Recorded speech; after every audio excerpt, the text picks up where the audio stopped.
You are listening to Off Planet Radio at offplanetradio.com.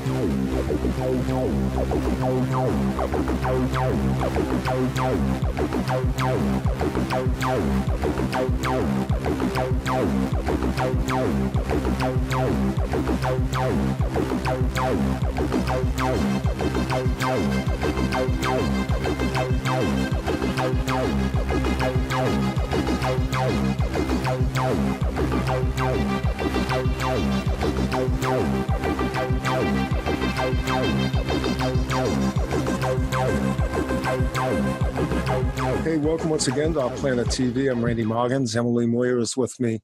And what we're going to do tonight will hopefully help you to wrap your mind around some concepts that sometimes get kind of swirled in the mix.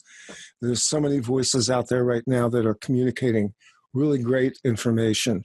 And we all have our own modalities of how we like to present things. I'd like to think our guest tonight is going to give us a splash of color, a little bit of sound, and a sense that we can wrap our heads around where we're at in time and the metaphysics behind consciousness. And Emily's going to kind of bring you up to speed here on who she is. And hey, Em, how you doing? Good. How are you? Glad to be back. Welcome. Yep. Welcome back, everybody. Glad to be with you. All right. So I have a little bit of a lengthy intro, so I'm going to read it. I hate doing that when we're on camera, but all right. Our guest has been on the periphery of my awareness for quite some time now, as her program, Birth of a New Dimension, Flying Rainbow Lasagna, has been popping up in my YouTube feed for years.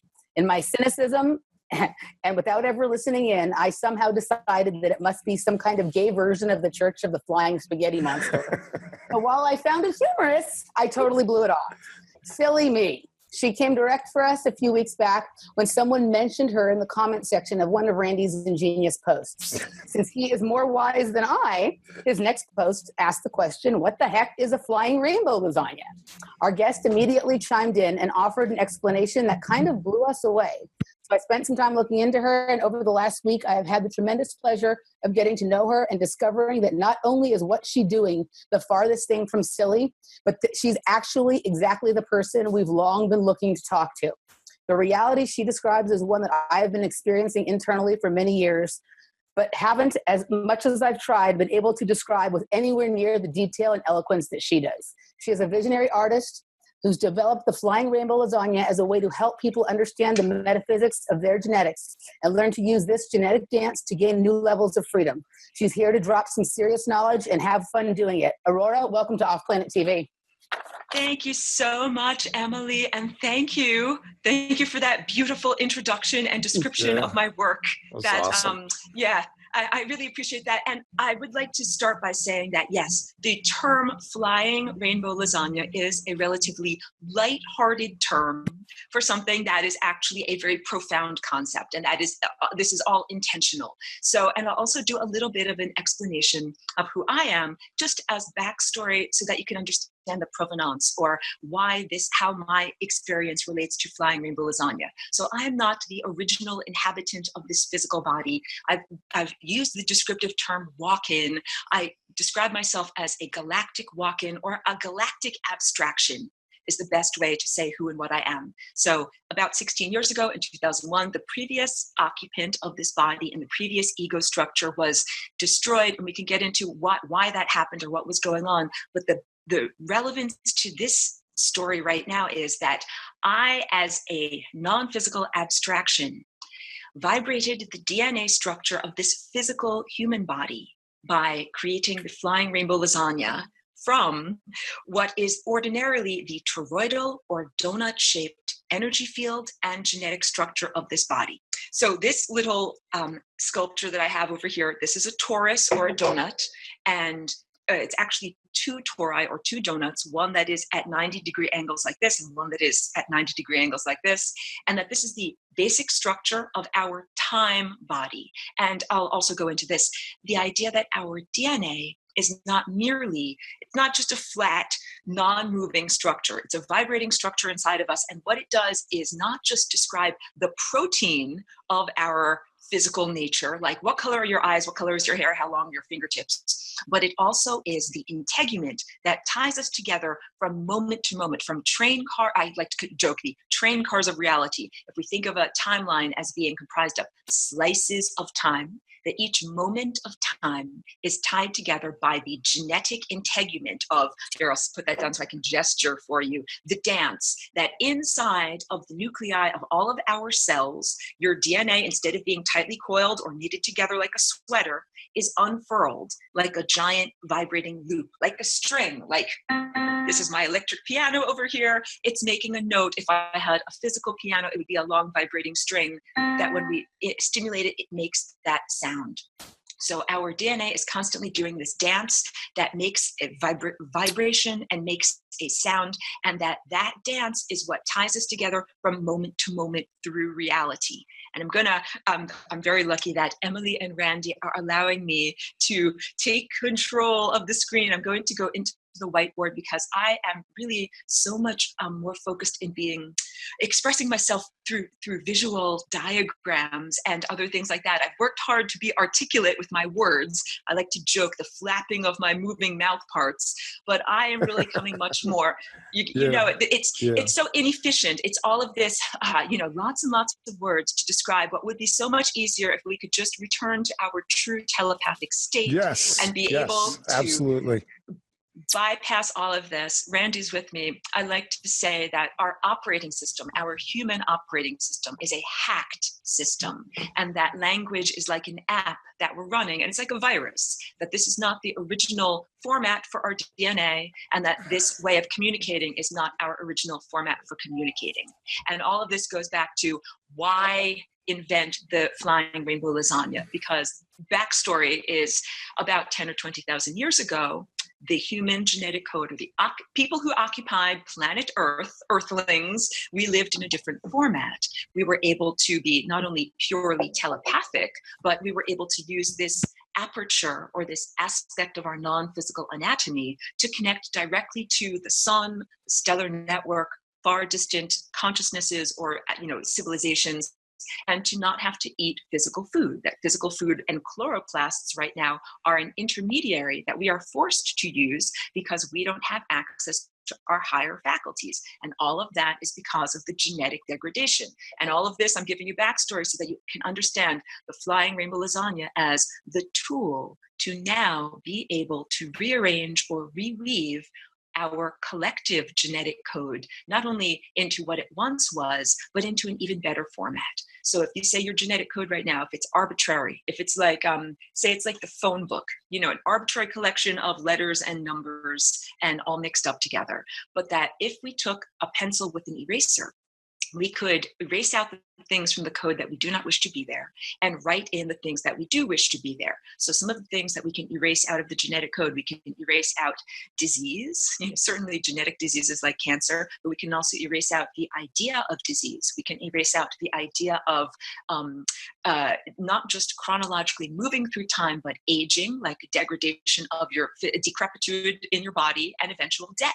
So if it's okay, I'm going to pull up the whiteboard and draw for you a flat simplification of the lower quadrant of this sculpture. So we can all see this is a three-dimensional object, but really, in reality, this object is not merely three-dimensional, it's multi-dimensional. It's alive and it's moving, but we're understanding it in simplification form. And if I were to draw the lower quadrant of that, just go into the whiteboard here. Thank you for letting me do this, just calling up also a color that we can see properly. So I use this as a type of shorthand.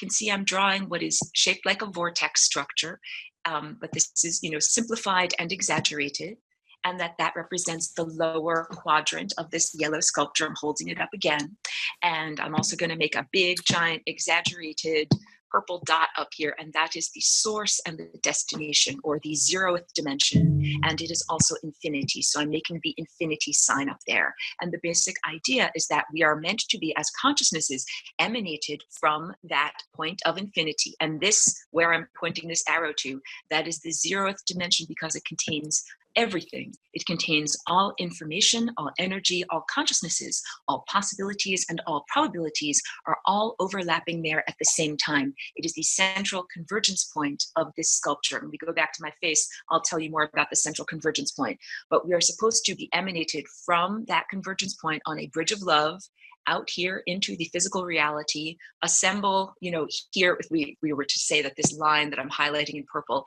that's like the beginning of the race, and then move upward moment by moment through time and eventually reconnect with that source. That's the original format for our bodies, but that's not what's been happening since the genetic degradation. Here's what I'm going to draw, this pathway in red that I'm now drawing. We are emanated out into the physical realm. We assemble here at birth, and then we die almost instantaneously. This membrane that I'm highlighting right now, that is what I define as the membrane of death. And it's not just on this side, it's also on the other side.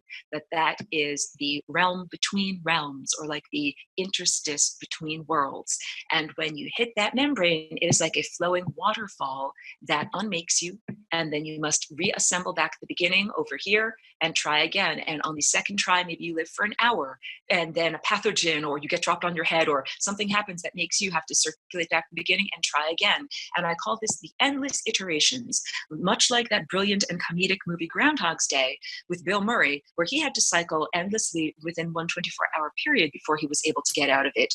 Humanity, since the genetic degradation, has had to cycle through every single possible iteration, and it's on both sides of this little sculpture structure, until you finally fill up the entire time field and make it to, here now I'll go back to that purple color, this central core timeline, where you're then able to reconnect with the source that emanated you. And you can also see, I'll highlight in black, this gap here, that is like the wormhole. That is the exit to how you one exits this level of reality. So what I'm trying to portray, here we go back to my face, what I'm trying to portray with that simplified diagram is the idea that this is this non-physical structure of time, and this non-physical structure of time surrounds and interpenetrates our physical structure. And I'll bring up a picture here. First, I want you to look at the the negative space in this structure. See this lobes, 1, 2, 3, 4. So if I bring up a picture from one of my art pieces, then I dive into the photos here, and I'm probably making squinty faces while I scroll. You must forgive me. Here we go. Here's a good image of the basic, well, here, let me do this. This is a simplified structure. You can see the physical human form in there. You're highlighting in red. Here's this person in profile facing to the left. And then you can see all of these other, just using red to highlight. These are all of the, chakra just means a spinning wheel. It comes from ancient Sanskrit. These are all of the energy centers that surround and interpenetrate the physical structure of the body. And I won't bore you, because this is probably backstory or very familiar territory for most of the people that are already, tuned in and watching this, that each color represents a different layer of reality, with red beginning at the base of the spine down here and being the physical layer. And I'm just going to super fast go through, but not change the color of my pen.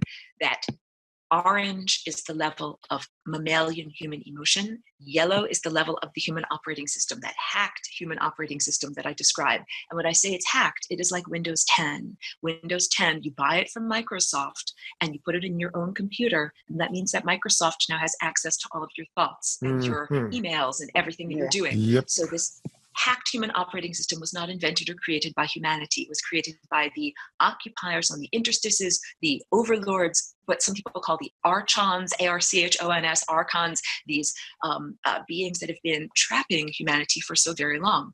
Those for a long time, that's been the definition of what humanity is. Physical body with some mammalian emotions and a thin smear of human context on top of that, like the bumpy, convoluted surface of your physical brain, and that's what humans were defined as. But there's this whole higher faculties that are the level of the heart and up. So I'm making a big yellow blob there. That's your heart. It is unconditional love. This is not to be confused with romantic love. Unconditional love is like it is a tone, literally. Here's an A. It's a tone It is a tone that we make when we move through time at the right rate. So when we move through time at 1 second per second, we make this unconditional love tone. And it means that we are not clinging to the experiences of the past or reaching forward in anxiety in anticipation of the future. And that forms a foundation like a spinning or whirling vortex of energy upon which all of these other higher faculties rest. This is just like gears of a mechanism or a pyramid. You have truth, which is at the level of the throat.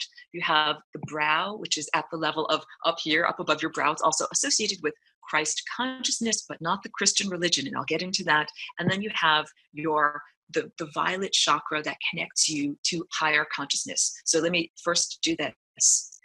Christ consciousness is not only for people that are involved in what is defined as the Christian religion on Earth's surface right now. And we can go into maybe in the second hour this idea that Earth's religions are really control systems, that they are a long con, a confidence game that was programmed into the genetic code a long time ago at the moment of genetic degradation.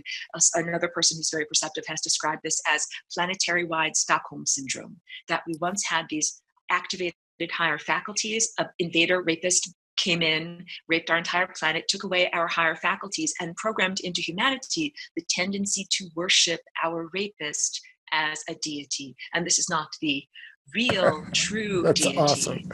You know it, man. Yeah, You that's know it.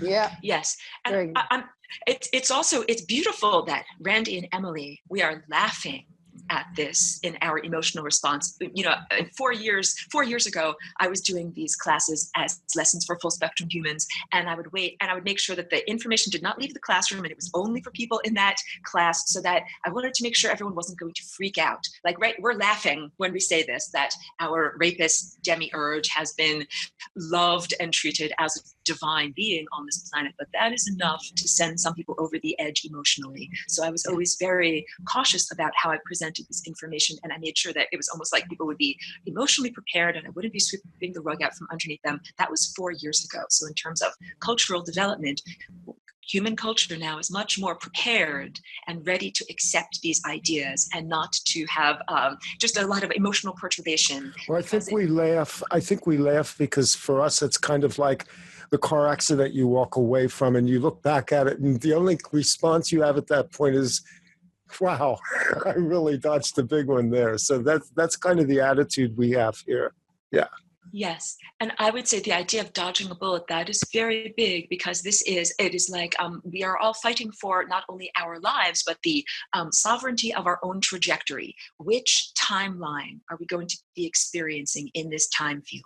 Are we going to experience those core possibilities? Like, imagine this is who you really are as a person, and that's you going upward towards that convergence point. Or are we going to experience who we are in distortion, like askew, pushed over to the side, which is what these genetic invaders did so very long ago. And we each get to make an individual choice. That's what I'm big on this. So, and I'll get into a little bit the value system of, where I come from. That Flying Rainbow Lasagna is open source code for your DNA. So you get to make a choice now. And this is also, I said I'm a galactic walk-in, I'm a galactic abstraction here in this body.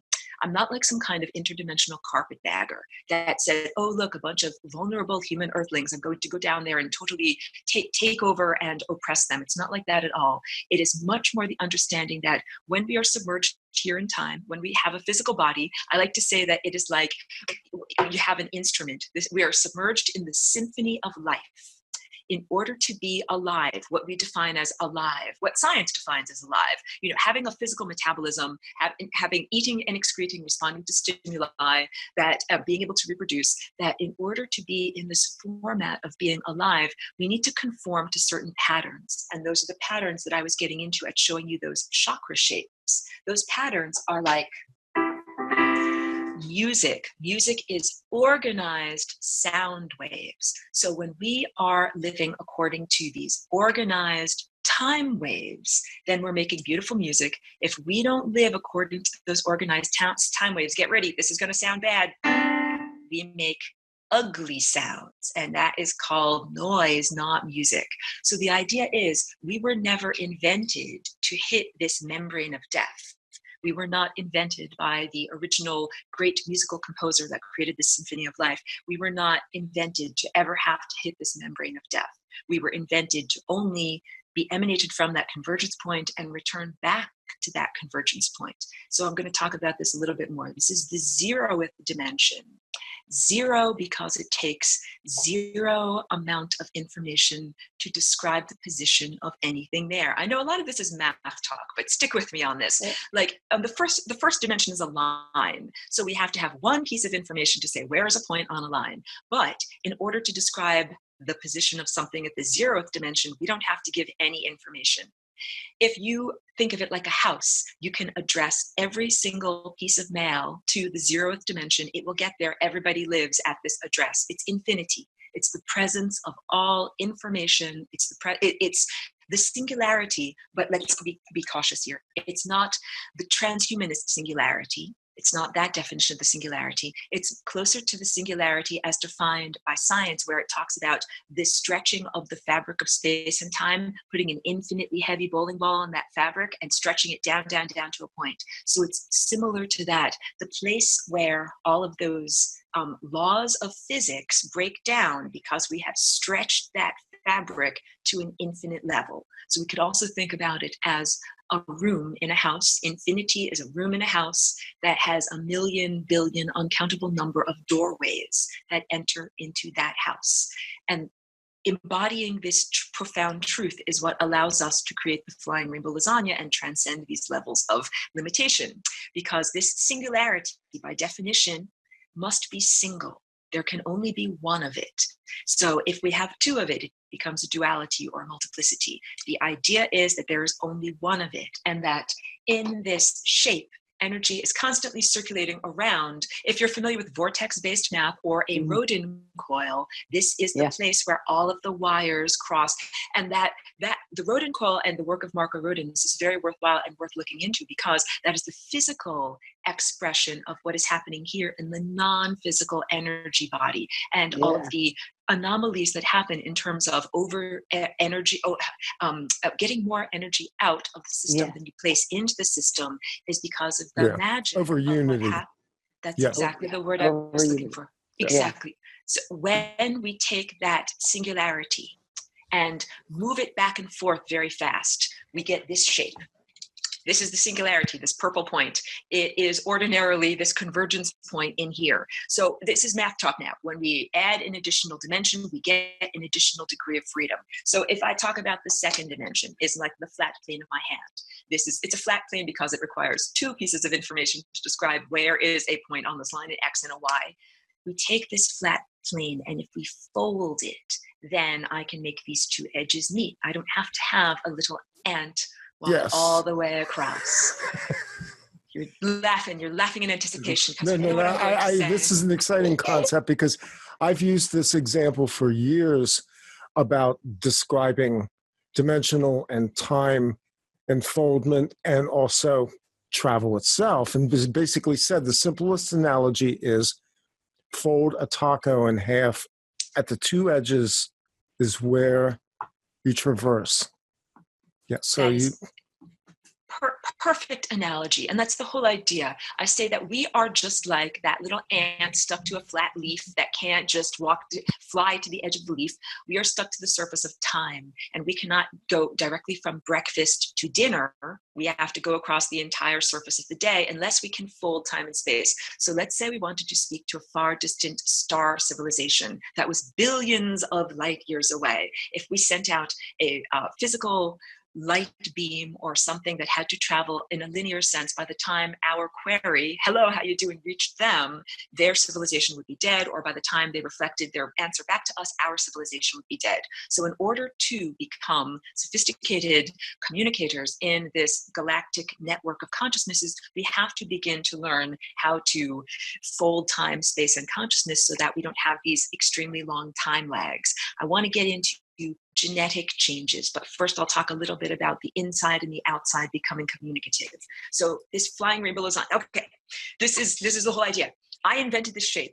I'm the inventor and the creator, but I don't hold it as a proprietary shape. It's something that I wish to be shared as widely as possible with everyone. That's why I like to joke that this is like open source code for your DNA. So the open source movement, this is where they say, we're going to write this program, but I'm not going to make you pay me $1 million to use it. Take the program, use it, collaborate on it, and include me in your future collaborations. That is what I am encouraging humanity to do on a planetary level. And I'm pointing at this painting that I've got in my background over here. I'll describe it for the audio-only listeners, that this painting is called Birth of the Flying Rainbow Lasagna, and it depicts Earth's ordinarily toroidal or toroid donut-shaped magnetosphere. Magnetosphere is the protective magnetic envelope that surrounds and interpenetrates Earth and creates the phenomenon known as the Aurora Borealis in Australia.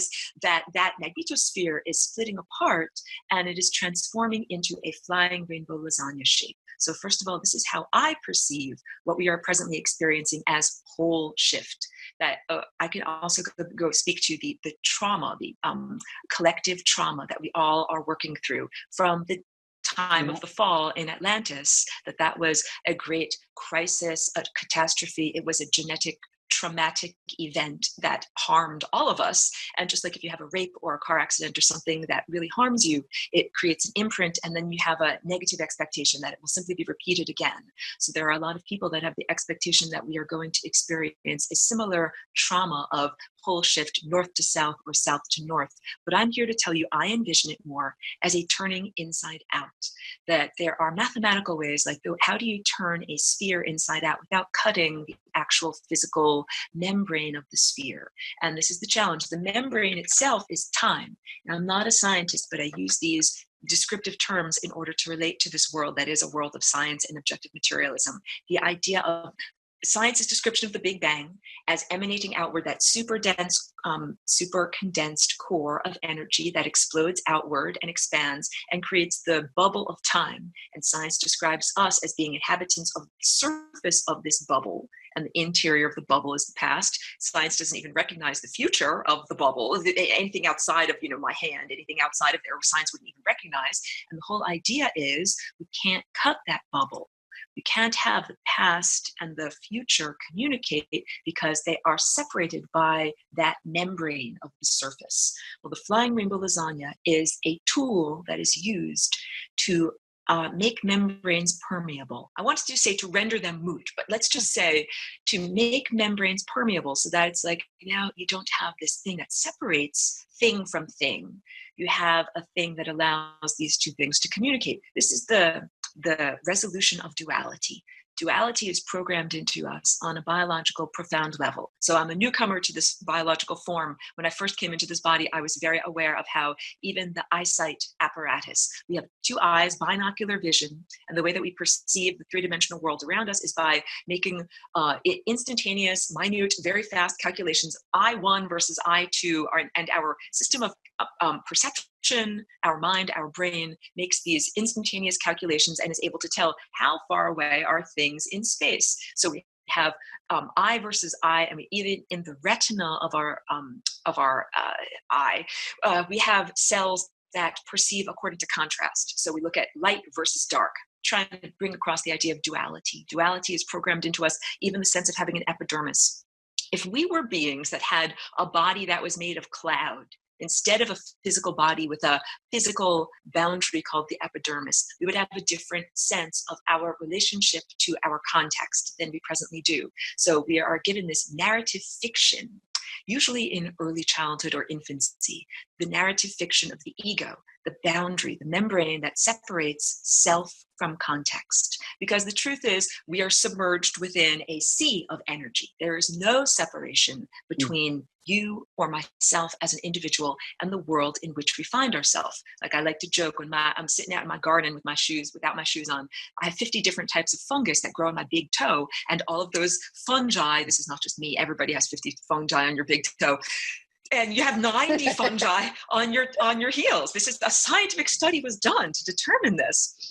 But those little yeasts and microorganisms, they are interacting with the yeasts and microorganisms on Earth's surface. There is literally a seamless integration between yourself as an individual and everything that you are and the planet upon which you stand. So it's a fiction. We are programmed in with this fictional idea that you're not really the totality. You're not the everythingness. You're this one little encapsulated person, and you're defined by the boundaries of your epidermis, and you're only responsible for what is inside of your boundaries. You know, the interior world. You only have to metabolize for what is inside of you. But that's not actually truthful. Although it was beneficial when humanity went from levels of superstition to levels of objective materialism, like around what is called, you know, the age of reason and the age of enlightenment, with Newton and Newtonian physics, and the idea of just using our five senses to observe the physical world around us and basing our laws on that. Quantum physics came by later and was able to give humanity a greater level of sophistication that actually said observership affects reality.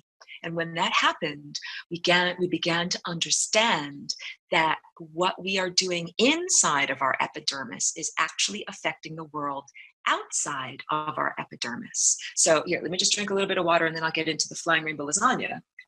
All right. Because this is the tool that we can use to vibrate any of these membranes that are like a boundary in order to show, in order to render that boundary moot, or in order to make things communicate across that boundary. So if we say this red level, this red layer here is any boundary. It could be the narrative fiction of your ego, and your ego is your sense of self, your name. My name is Joe Smith, and I live at this address, and this is my favorite sweater, and this is my dog, Harry, and this is how I define myself. But we understand those are temporal personality characteristics. Those are not the universal or core personality characteristics. I would define those as, when I use this pen in alignment, that's like your core personality. That's who you are in the very basic nature of the narrative structure of, you know, the great scriptwriter writing your personality characteristics. And if we were to look at it from the top down, we'd see it like a bullseye. You are that bullseye going directly into the middle. You are not all of the periphery, okay? So the idea is that the flying rainbow lasagna is what happens when we make that convergence point. I'll just make sure you know what I'm talking about. This place in the middle, where the 0th dimension, where everything comes from and everything goes to. When we make that 0th dimension jump back and forth across the membrane. So now I'm making my white pen jump from this side of the membrane to this side, and back to this side, and back to this side. What we're doing is taking that formerly interior little dot and making it jump outside of the membrane, and then making it jump back in. This is, hopefully you can envision how, and I can draw it also as a picture. This is actually very quantum concept, much like electrons that leap over a barrier. Yeah.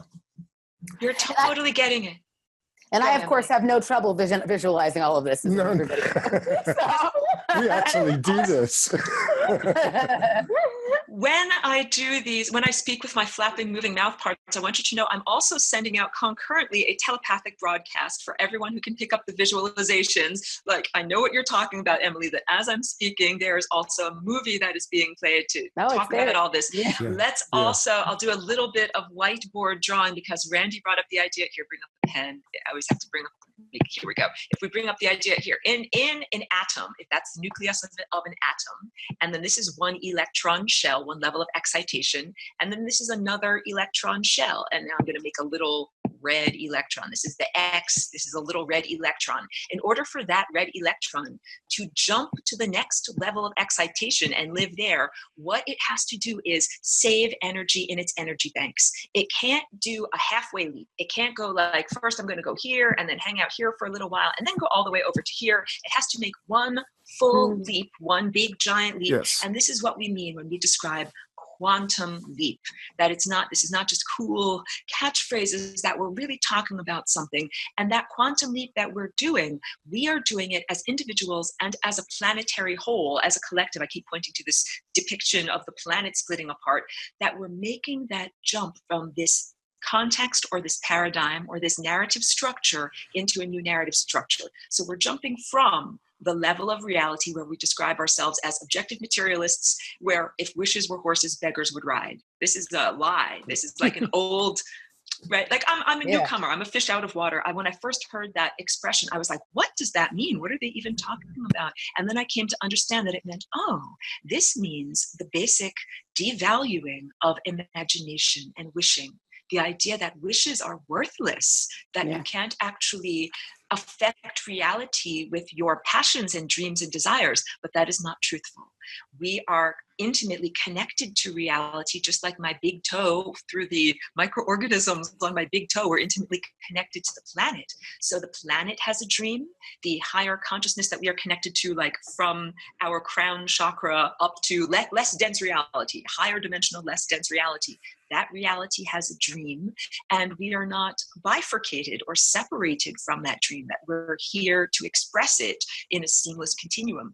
That is what happens when we do the flying rainbow lasagna. So flying rainbow lasagna, it's not just an intellectual concept, it is also a verb, and it's a verb that we can do with our energy field, with our time, our little tendrils of time that dance and connect train car of reality to train car of reality. And it is a dance that we can do with our minds. It's a dance that we can do with our DNA.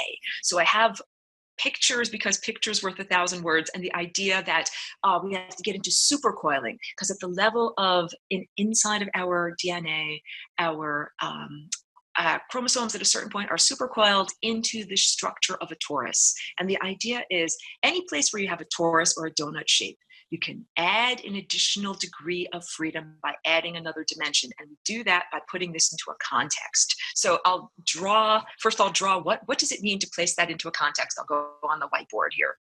If this is the simplification of that yellow sculpture, like a cross-section simplification of what I was holding up there. And let's say that the area that I'm highlighting in black right now is vacuum. This is nothing. There's nothing around here. And I described science doesn't even recognize the future. Like the future would be considered the fifth dimension and higher, a place of uncollapsed waveforms. Yeah. Science has officially decided there is no future. Yes. Yes. And that is crippling. Like that means you cannot navigate. And science also would say that being able to perceive the future then would be superhuman or impossible or not according to their limitations. Right. But we were all born and designed to have these higher faculties that allow us to see the future, like having a windscreen on your car. So you're driving down the street and you can actually see where you're going. Yeah. It is ridiculous to think that we would have a great musical composer, creator that would create these instruments for us that we couldn't actually see where we were going. So in order, right? Yeah, I mean, it really is. It's funny how they do that. Science, whatever is controlling science right now, and science has really, in my opinion, become religion. It's become dogmatic, and it's this control system, exactly like Catholicism or Christianity or Islam or whatever. And it's, you need to go through this to connect with anything above you, and you don't get to see that, and you can't create that as you go along. There's this membrane right there, and that's it. Science, Islam, Christianity, whatever, right? Scientism is what we're dealing with, yeah? Absolutely. And that's so perceptive. And that's one of the reasons why I chose, as my incarnation in this past 16 years to be an artist. I really looked around at human society. I said, I have these ideas that I would like to share with others. And I do not want to have to go through the peer review system. I don't have to have my sculptures or my paintings peer reviewed. Yes. And that's a big part of it. And because there's lack of acceptance of these ideas. And also I perceive these ideas through my direct vision that this is not something that I have achieved through, let's say, mathematical calculations. So no, I don't have the 1, 2, 3 steps to lead up to this. This all came as a sudden, like that's what it is when you're a visionary. You see it all at once, and then you figure out the integument, leading up to it. So figuring out, wait, I'll go back to my face for a second before I go back to this. Figuring out the integument, that was a process that took many years. When I first got into this body, I'll just tell you a little bit about my personal story. I don't want to miss where I was in the lasagna description, but I spent the first couple of years percolating this inside of me. I didn't understand it fully myself yet. And it took I did endless notebooks. I drew and drew and drew these patterns. And then eventually I took the paper out of the notebooks and I folded it like origami. And that was how I figured this out. And so I'm going to do a paper folding workshop at the end of this week in order to guide people through, because you really do, you learn so much more than just, it's not an intellectual exercise. And just like if you're, when little kids are being taught how to write now, we teach them by tracing, like you trace the letter A, you trace the letter B, this is how you learn the alphabet. I learned this type of language by tracing it with my fingers, because part of the profundity, what is special about this shape is that the outside, here I'm tracing with my white pen right now, becomes the inside, and then the inside becomes the outside, and becomes kind of like a Mobius exploded. Yeah. You got it, Randy. That is absolutely right. Mobius strip is very similar, and Mobius transformation. I don't know if you can see it, and I can pull a picture up, but I'm pointing right now behind me to a Mobius it's actually very, we can see that. Yeah.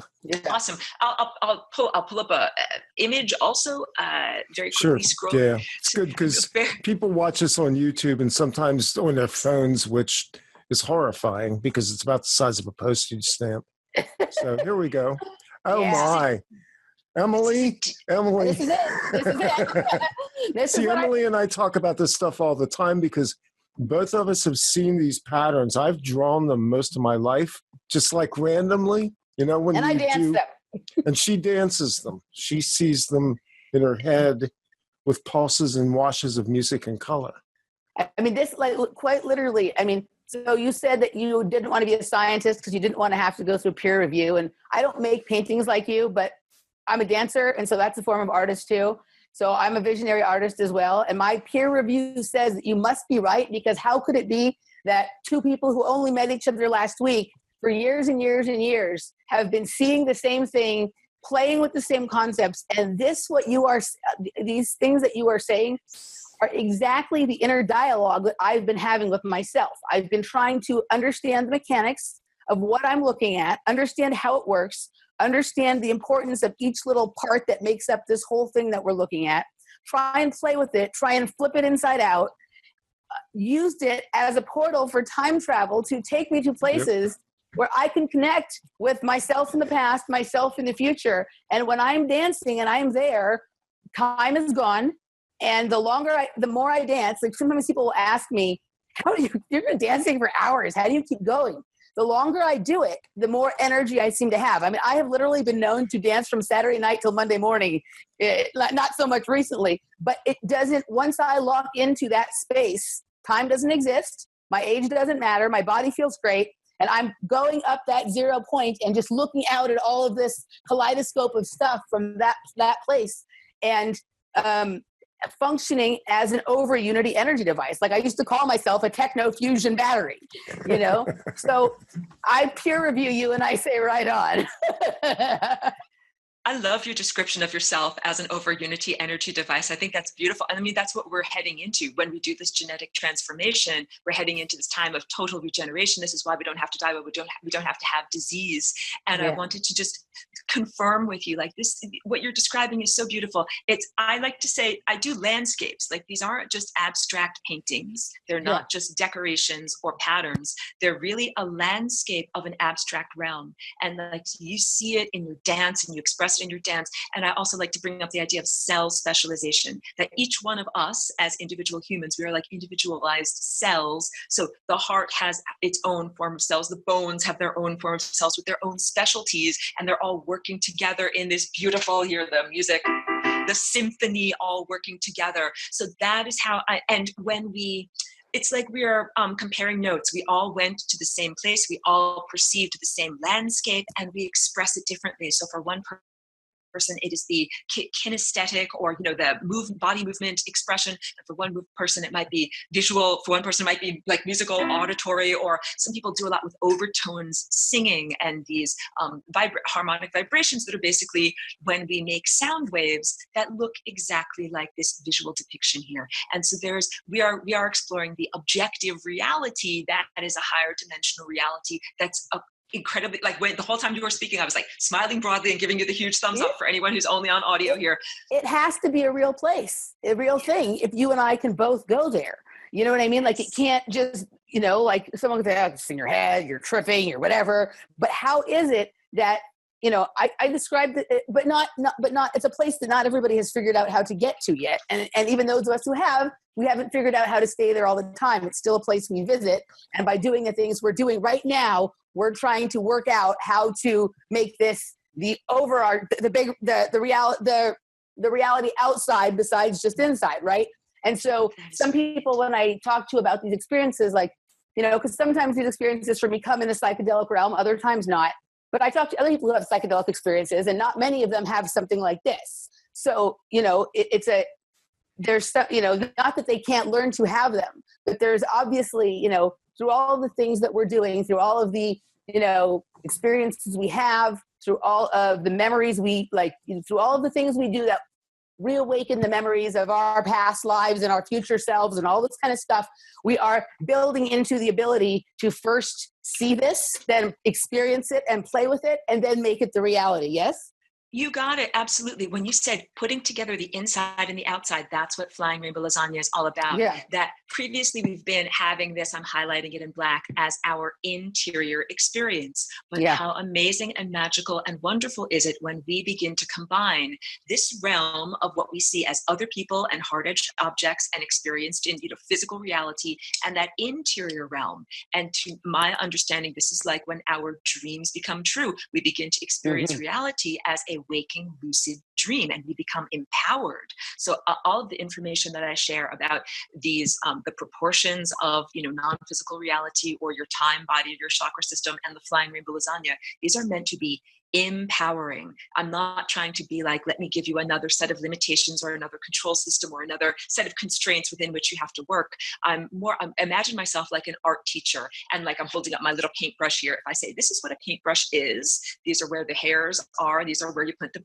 paint, and this is how you hold it, but I'm not going to tell you what to paint with your paintbrush. But that is how I look at this. This is a way to genetically rearrange your reality, and you get to do it in your own body. So each one of us, here, I'll go back to my face so you can see me. I think that place when you're doing that, because this has been my experience, and let me know if it's yours, it helps you to remember or uncover those memories deeply stored inside your genes, that like our genetic memory. And and that place isn't a place where time is linear, because some of these memories are from the past and some of them are from the future. And so isn't like fully optimized, correctly working DNA is like your own personal time travel device. Oh my God, that is beautiful. I'm going to draw a picture because I speak with pictures here. Please do. If we say, I love it. I love getting free reign to draw with pictures. Let's keep it here. I'm choosing the right color here. So if we say this is person, a very simplified stick figure person, and let's say that this is like their DNA dancing inside of their cells. But let's say that we can have someone in the far distant past. This is who was a person, let's say, 3 million years ago. And let's say we've got this person over here in the future. And what we can do is through Flying Rainbow Lasagna, and I'll make a very simplified Flying Rainbow Lasagna shape, we can jump DNA from over here to the future over here. And let's say that this is the lasagna shape connecting these two beings through time. And we can take a little bit of interesting DNA from this person over here, and we can bring it back and we can reweave it into this person.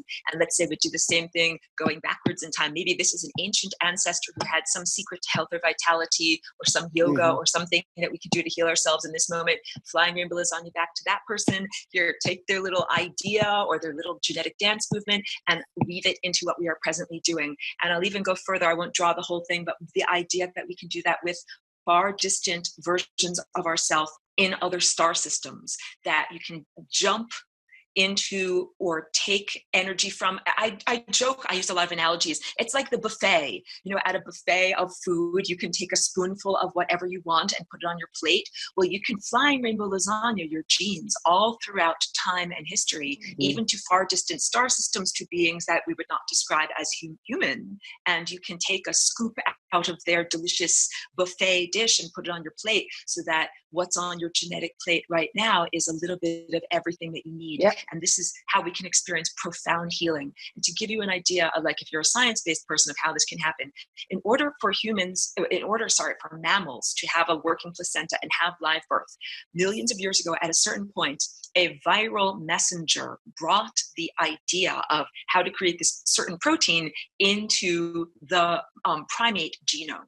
And science did a whole, genetic exploration of how and why this happened. But I bring this up in order to give the idea that we can get tendencies. We can ingest tendencies from another organism and then apply it to our own journey. tardigrades do this also. The tardigrades, these are these tiny microscopic, they're also known as woolly bears. They're incredibly durable, like they're very hard to kill. They can live, in the vacuum of space. And one of the explanations as to their durability is that they're able to desiccate themselves. And when they desiccate themselves, they get completely dried out, and their DNA, instead of being together in one long vibrating string, gets chopped up into bits. And then when they rehydrate, they don't just rearrange their genes into the original format or the original music. They take little riffs from other organisms and they put those riffs into their original song. So they can take a riff of how to have more durable skin or how to metabolize differently or whatever they need. So it's like when a DJ remixes someone else's track to add some funky parts into it and just some like if there's another song that like it reminds them of, they can add a little line from that song into it and whatever. So it's the ultimate sort of your personal remix of whatever your song is. I adore your analogy. That is perfect. Thank you. Thank you. And if you don't mind, I'll bring up pictures because I have a whole series of pictures prepared for my online lessons to describe what is going on here. So here's one. Well, and here's another one. Okay. This first, and I hope, can you see this okay on your screen? Yep. Yeah, that's good. This is an actual electron scanning microscope science photograph of what supercoiled DNA is. So supercoiling is you take those two strands and we begin to twist it up like a yarn. And if you twist it up to a certain level of complexity, we get these toroidal shapes. At another level, and I'll get into that in a second, at another level of DNA replication, it is split apart, kind of like a loop. So this, here, let me get a color that you can actually see here. This area that I'm highlighting in black, that is one, like a zipper, that's one side of your DNA, and you have this other side, and the teeth are supposed to match up. They get unzipped so that the little RNA messengers can read what's going on in there. And now you can see the flying rainbow lasagna, what I'm highlighting in black in the middle. This is like a placeholder. So it's a movement, it's an oscillation that you can do at that level of your DNA. And your DNA, it's not just sitting there, it's kind of like an old-fashioned ticker tape machine. One part of it is literally like shooting out, and it's spinning around. It's not just standing there in a static way. The movement of the flying rainbow lasagna, and the flying rainbow lasagna is also an oscillation. It allows for a rearrangement. These, I'm highlighting it now, these little letters in black, those are like dance partners. And ordinarily, those dance partners are only allowed to do-si-do with their dance partners across the way. Yeah. But let's say that they're bored. Let's say this one over here is like, I'm bored with dancing with you. I don't want to do that. I would prefer to dance instead with this person over here. And maybe this person wants to dance with this person over here. So I liken this very much to that movie Contact with Jodie Foster, where they're given blueprints from an extraterrestrial race. And at first they're trying to look at the blueprints as if they are, flat pieces of paper sitting on a desk like that. And they're not able to effectively read the blueprints until they understand that they have to actually put them around a cube. And then when they look at the cube, they're able to effectively put the concepts together. So with the flying rainbow lasagna, with your DNA, it is the idea that you can change the arrangement of those letters and then look at them like line of sight. I'm going to hold this up. I hope it shows up in the camera. If I hold this sculpture up in just the right way, you can see how there's a crossing point of this part where my white pen is going, and now this part where my white pen is going. And that crossing point, that this is like we have one strand of DNA going around one half of the zipper that is unzipped over the front, and one of the zipper that is unzipped over the back. So this is one opportunity for you to rearrange your DNA. And you do that by placing it in a higher dimensional context. And I'll go, because I'm doing continuity, because I was drawing that as an image. I drew this before I got off track. I drew this, the cross section of that yellow sculpture. That is like this. I said, this is time. And that science does not even officially recognize what is outside of there. This would be the future, but science doesn't officially recognize it. In order to put this shape in a higher dimensional context, we have to put it in a place. And so I'm now drawing it as if we put this sculpture in a room, in a house, in a place, or something like that. And then once we do that, we can either make the sculpture jump up and down very fast, or we can hold the sculpture in one place and we can make the room itself jump up and down very fast. When we do that, we get a superposition. Half of the time, the DNA is structured up here. half of the time it's down here. So that means that we get an overlapping of different possible realities. Just like the buffet, I can take a scoop out of that dish and a scoop out of that dish and combine them together on my plate, and then I can have both of these realities interacting on my plate. Just like saying, I'm going to take a scoop of genetic idea out of this ancient virus, and I'm going to use it in my body right now in order to be able to successfully grow a placenta and have live birth, which is what primates do all the time. So this is not such an untoward concept that we are borrowing genes or borrowing new genetic dance steps from, like I said, that DJ analogy is brilliant. The mashup. So I have a question now. I'm going to try and figure out the best way to ask it, because I just what you just went through there made me really think of something. Can you bring up that graphic you had before that had the flying rainbow lasagna from top, like the top vision over the DNA zipper thing? You just had it up a minute ago. I'm going there right now. All right. I know I make funny faces when I scroll. No. Squinty faces.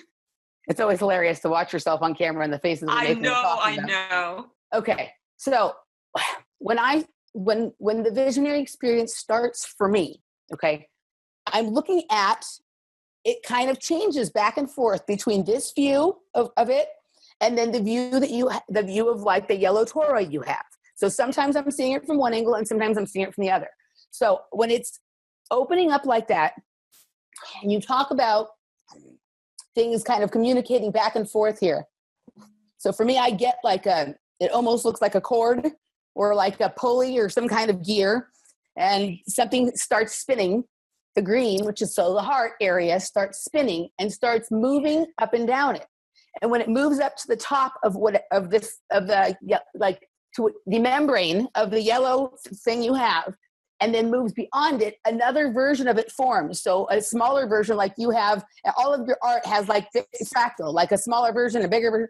So another one. That's where I was going. That's where I was going with this. I was sitting here thinking, the symmetry between everything that we're looking at here is macro, micro, down to completely submicroscopic, but yet the symmetry is always the same. It seems to be resolving into forms that are identificational. If we look at our own DNA and then we scale that out to look at the planet, scale that out to look at the galactics, and then configure time into there and understand how this all interacts, all of a sudden, identificationally, we start to understand something about us in the context of all of this, which makes us not so insignificant anymore. Yes. So let me finish my description real fast, because I think, so when all these little parts come, so I'm the central me, that's this in the middle, right? And when all these new parts form, I'm looking at maybe past me's or future me's or different versions of me's. And I'm going into every one of them, and they're interacting with the central me and doing what you were saying. Like I'm picking and pulling different parts. Maybe in one life back there, I understood something about physics and metaphysics, and I viewed how I thought I was viewing it while I was dancing, but maybe I really was the person involved in building the pyramids. In other ones, I understood, and other little pieces, whatever weird thoughts, because I go into some very strange worlds that make a beautiful amount of sense when I'm in them, but are hard to describe when I'm out. And I am picking and pulling little things and then reintegrating them into myself. And for some reason, the act of the movement is really helpful to both generate that field and then to pull it back, to pull the pieces back in. It's like I've put out, it's almost like you're saying, I have there, the me in the middle is there, I'm me, I'm at the buffet, and then all of the little me's get laid out at the buffet, and I'm picking and choosing the cherry from this one, the pineapple from this one, I like this, but I don't like this, take this. And so what we're really trying to do right now is make the version of us that we really want to be.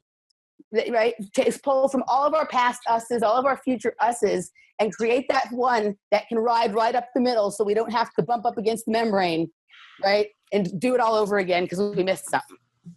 How's that? Absolutely. I didn't know if Randy had something to respond to that. I don't want to interrupt, but then she finished my thought for me, because that's where I was going as well.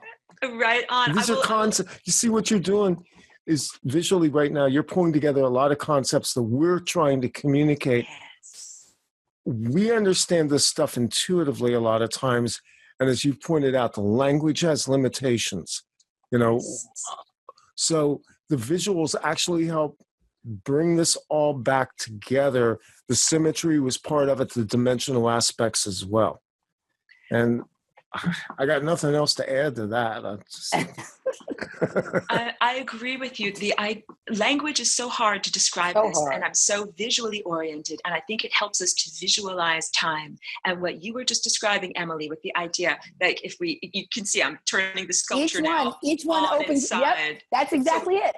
The center is this is like the bullseye that we're all trying to go to in our lives. And I love your description of that being the set of characteristics. That's like the recipe of who we truly are. That when we're in this periphery, we're not even being our true selves, that there's some aspect of distortion in our behavior or thoughts, or some, like if you're supposed to be a dancer, but your arms and legs have been cut off, clearly you cannot be a dancer. So sometimes it's not that you're a bad person. It's just that in those areas, something has happened in the series of events that makes it so that you cannot be your true self. Yeah. Wow. The other thing I'm thinking about, because when I visualize what I see when I dance and you keep moving that, is the constant transformation between seed of life, flower of life, seed of life, flower of life. Ooh. And when I see the things kind of growing off of each other, it's like that. Like there's like in between each flower of life, there's another circle that is a simpler one that is the seed of life. And it gives birth to the flower of life, which then simplifies itself back down to the seed and birth to the flower. Let me break in for a minute. That's an awesome segue, because then I can talk about the distortions. In a lot of the present teaching about the flower of life, it's flattened out. They're not giving all of the information. That's it's so like, much, yes. If I were to give you a recipe, how to make grandmother's strudel, and I said, oh, it's just water and yeast and flour and some apples, you just throw it together. No, the truth is there is a whole technique into how to do this properly so that you actually get strudel, not a total mess. So the idea of saying, oh, the flower of life, it's just this flat line drawing, that is not accurate at all. It's that. It's alive like that, and it moves, and And it has a slightly different context than just the 6 spokes that stick out. So now I'm going to do it for you.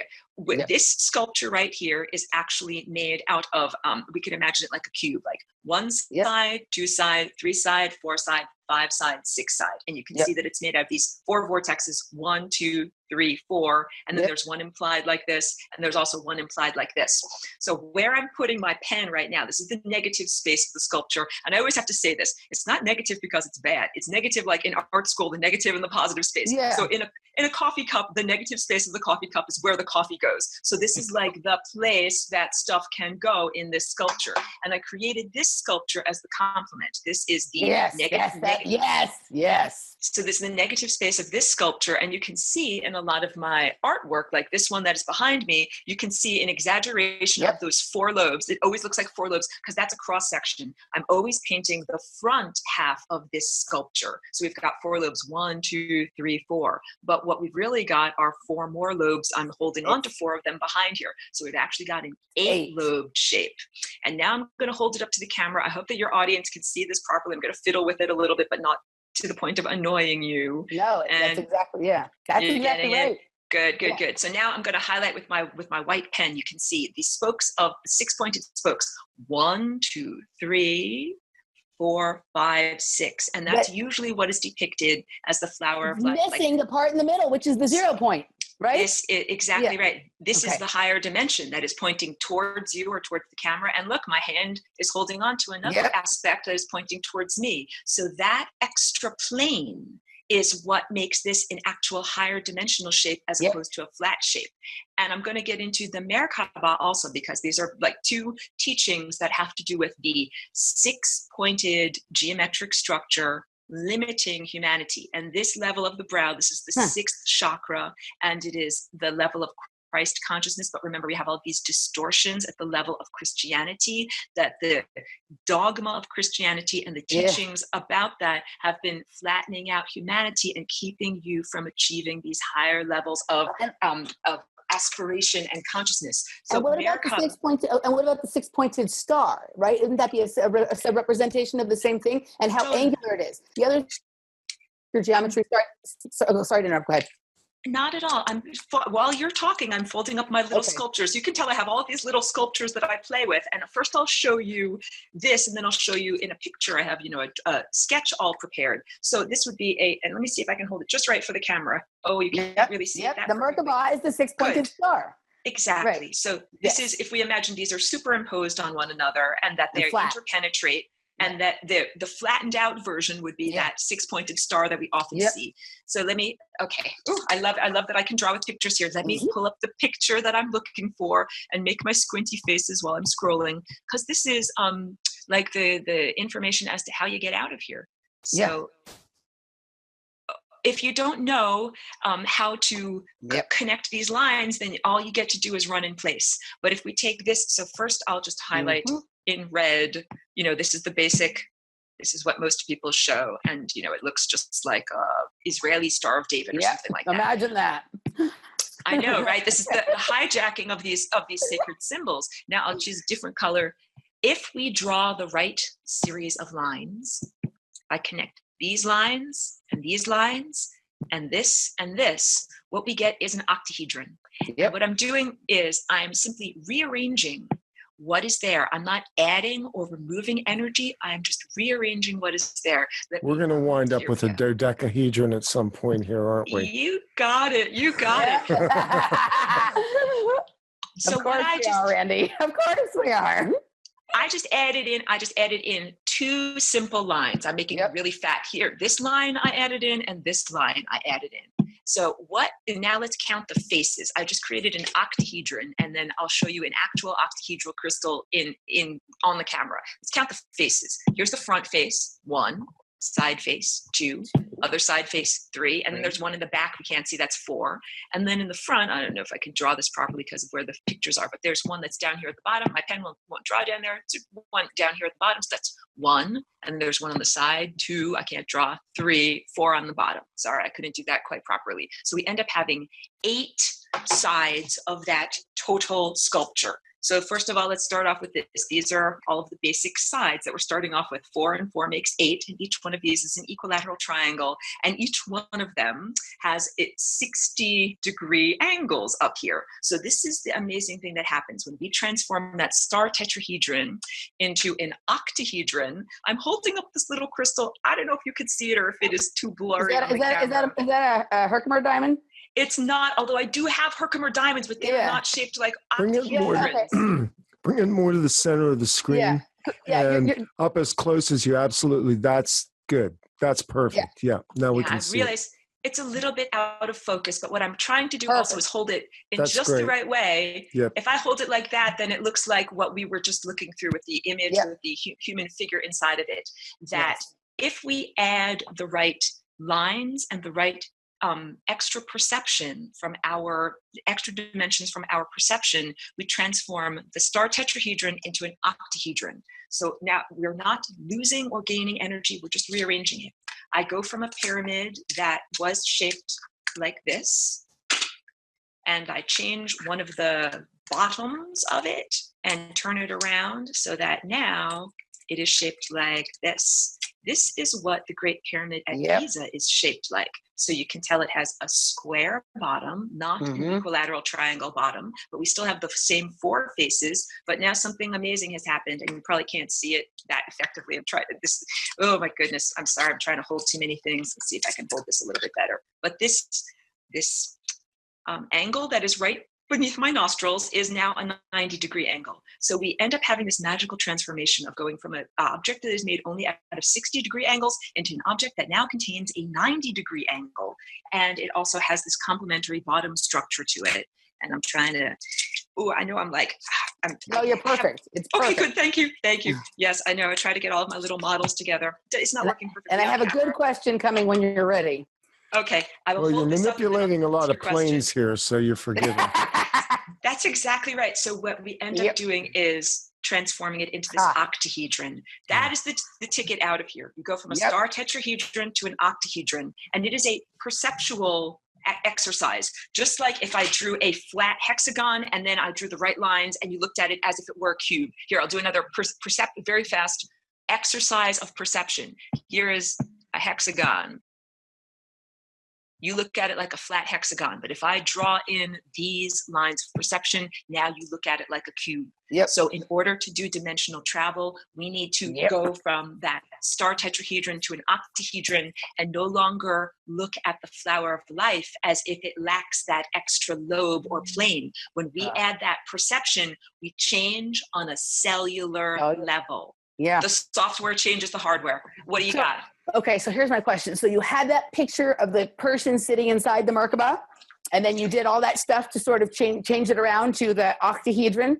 So I had a vision while dancing once that in our heads, in our third eye, that there is a small crystal that looks like that. And so the way you had it drawn is like the outer and the inner, because everything, there's always like the micro and the macro, the inner and the outer, and that is, the whole answer to the way out of it is in here. It's all right here. It's within. It's completely within us. And that shape art, it's already there. And that's why they're so focused on degrading that part of our physical anatomy, is because that is the only way out is in, right? And so what you just described there, and what you've been talking about this whole time, is, and this is when I start communicating with whatever it is I'm communicating with, sometimes my future self, my highest self, and I passes all this information along. But when I ask a particular question, I only ever get one answer. And I've told this before on the show, so sorry to repeat myself, but it tells me that this is the sacred geometry of space, time, and sound. That's the answer. And what do you think? I want to thank you, because you're like filling in all the blanks that I should be filling in because I'm going so fast. But that concept of that crystal at the center of your skull, let me bring up a picture while I'm talking. That is what emanates, or where all of this energy field emanates from, what generates it. Here, like, this is a pretty good picture of what it is. That we have this. Yep. Where I'm highlighting in red, that big dot that's in the middle there, that is where we have these higher psychic faculties, and that it is an organ of our actual physical body. And then it also creates an energy field that is non-physical. Just like my larynx is a physical organ, that if it's not operational, there is silence. If it's operational, I am vibrating the atmosphere. And if I die, clearly I don't vibrate the atmosphere anymore. So in understanding our higher faculties, you can dissect a brain and you can see, oh yeah, there are these little physical, structures that are inside of there, but that if you die, you're not generating that energy field that is the actual field of awareness that is what's around us. And it is absolutely generated by that tiny crystalline structure. So your pineal gland is much like a physical eyeball, but it does not have a cornea. So it has a retina and cells that can perceive light, but these are perceived from neurological or indirect stimulation. And it is our imaginations, our tiny inner movie screen. And it is, like I said, that expression that I was horrified by that humans use. If wishes were horses, beggars would ride. That totally devalues the functioning of the higher faculties. That tiny crystal, that's our crystal that we use to paint reality. Here, this is a paintbrush. That is like the paintbrush that we use to create reality with our perception. It's not worthless, it's worth everything. It's the most valuable thing that we have in our body. And it's also why these higher faculties are hijacked by those beings that don't have their own innate creative capacities, that they have blinded humanity and hijacked our own, like the raw dough that we use to make the cookies of the cosmos. They hijack the dough and then they make burnt cookies that we don't like to eat at all. So all of this Flying Rainbow Lasagna teaching, this is all about how to become empowered so that we can keep our own mental dough, our raw materials, our fifth dimensional and higher waveforms, use the ovens in front of our eyes or our inner perception to coalesce it into a physical reality that we can experience and navigate that reality, and that we don't have to pray to an external God and say, oh God, please make this thing happen, that we are actually the creators or the divine miniature co-creators making this happen. And I just would like to characterize that I am not, here like to make fun of earth religions or people that have a faith, not at all, but I am here to bring ideas of freedom, and that I find that most of the earth religions are control systems that are implanted as a long con game, like a centuries, a millennia old confidence game to make humanity worship their abusers as if they're actually gods, and not to take control of reality by using your own higher faculties. Flying rainbow lasagna, this is how we can be free. This is how we can get our freedom again. And if you ask me, why did I come here into this physical body? Like, I'm not here on vacation. It's not just a pleasure cruise. I am here for purposes of freedom, because I really perceived that there was this very unfair thing that was happening on this planet, and not just on this planet, but to the occupant of this body. Like, I got involved because I said, that's not fair. And I have, like, one of my cosmic personality characteristics is very much, fighting for freedom. And I came into this body through this flying rainbow lasagna oscillation because I said, I am going to do this. Like, I am going to fix this. And you don't fix it by waving your magic wand, making it happen in some far distant reality. You fix it by participating. I think Pete Seeger, one of these old folk singers, he said, life doesn't get better because you check out. It gets better because you actually participate, you actually show up and actually do it. So that's my motivations why I'm here doing this. Wow. Well, that was incredible. And I think this is a good time for us to take a little break. And when we come back, you can tell us a little bit about the person before you came in and the person now, and why you're doing this. And then we can get into your passions about the state of the world today, how your passions about what's going on in the world today, and how we can use this to transform that.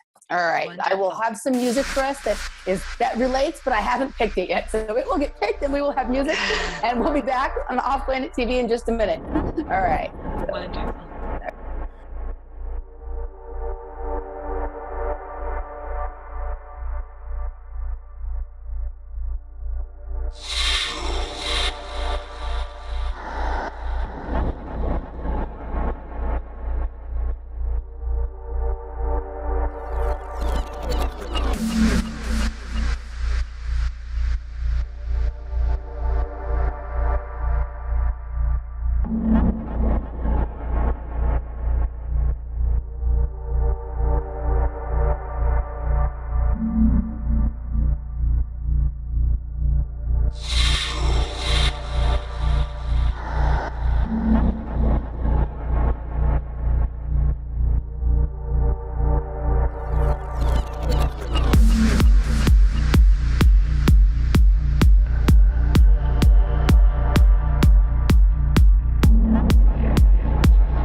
This is Off Planet Radio.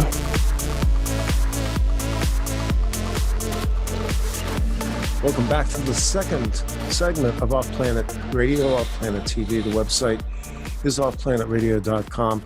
And wow, that was a smoking first segment that we did. Our guest, Aurora, is with us.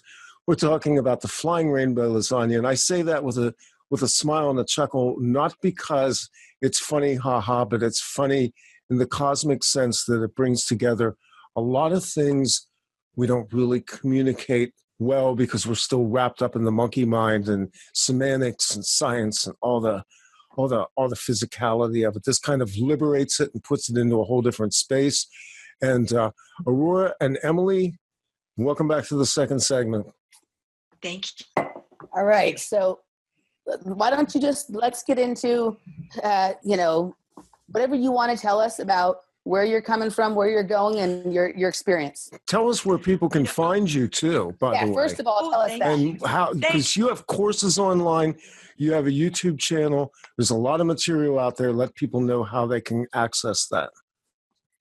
Thank you so much. I totally appreciate that opportunity. So the best way to find all things lasagna is my website, which is flyingrainbowlasagna.com. And I spell lasagna with an E on the end. So if you go there, you can see, first of all, detailed close-up pictures and videos of my artwork. You can also easily contact me through all the Facebook and Twitter links and find my YouTube channel. My YouTube channel is also called very creatively Flying Rainbow Lasagna. And I do a series of a webinar series and formal presentations of these ideas. That's a class that I named Lessons for Full Spectrum Humans. So you can find the link to that from my website, or you can find it on Teachable, which is the platform where I have it. And so here's how I feel with all of this information. I like for it to be made as widely available as possible. I don't consider it proprietary, like it's not my secret personal stuff that I want to keep away from people. And this is my profession, and I do, share these ideas professionally. So I have, some webinar things that are, on YouTube that are available for everyone. And then if you would like to fully be saturated and fully delve into the concepts, enroll in the Teachable class. And because I like to say, no one should be turned away from being able to have access to these ideas, simply if they don't have enough money. So there's always a way to learn about lasagna, because I also like to say that this is like we are giving birth to a baby. I'm not going to keep the secret to Lamaze breathing techniques so that you can't, we need to do the exercises. We're doing this, let's all work together. So that is how I feel with this. So yes, Lessons for Full Spectrum Humans is the webinar series. You can find me on Facebook and on YouTube with that. I have a Patreon account also that is for sustaining the work, and the best place to find all things lasagna is flyingrainbowlasagna.com. Thank you for letting me get that out there. And you know what, if I just drink a little bit of water, I would like to begin by talking about, most people usually ask what, the process of walking in, why it happened, and why I am here instead of the previous occupant. And I think that is a very good segue into the concept of what is going on Earth's surface right now, and all of this relates to the genetic degradation. So the previous occupant of this body was not a bad or wrong or evil person at all. They were attacked by Satan. And when I say Satan, I am not speaking merely about biblical literalism. I'm referring to an actual space race, an actual group of non-terrestrial beings that use technology. Because if I were to describe loosely how consciousness is arranged in the cosmos, there are beings that use technology and beings that don't have to use technology. And the ones that don't have to use technology, they are much more like, well, you and I, but we are in our domesticated formats right now. But if you don't have to use technology, everything that you need, you derive from your connection to the stars, the stellar network, pure consciousness, pure energy. It is not necessary to have artifice. And the basic galactic backstory is that a very, very ancient, long time ago, there were beings that emanated themselves from the source, that central convergence point, but not on a bridge of love. So they did not come into organic multicellular containers like you and I are currently using.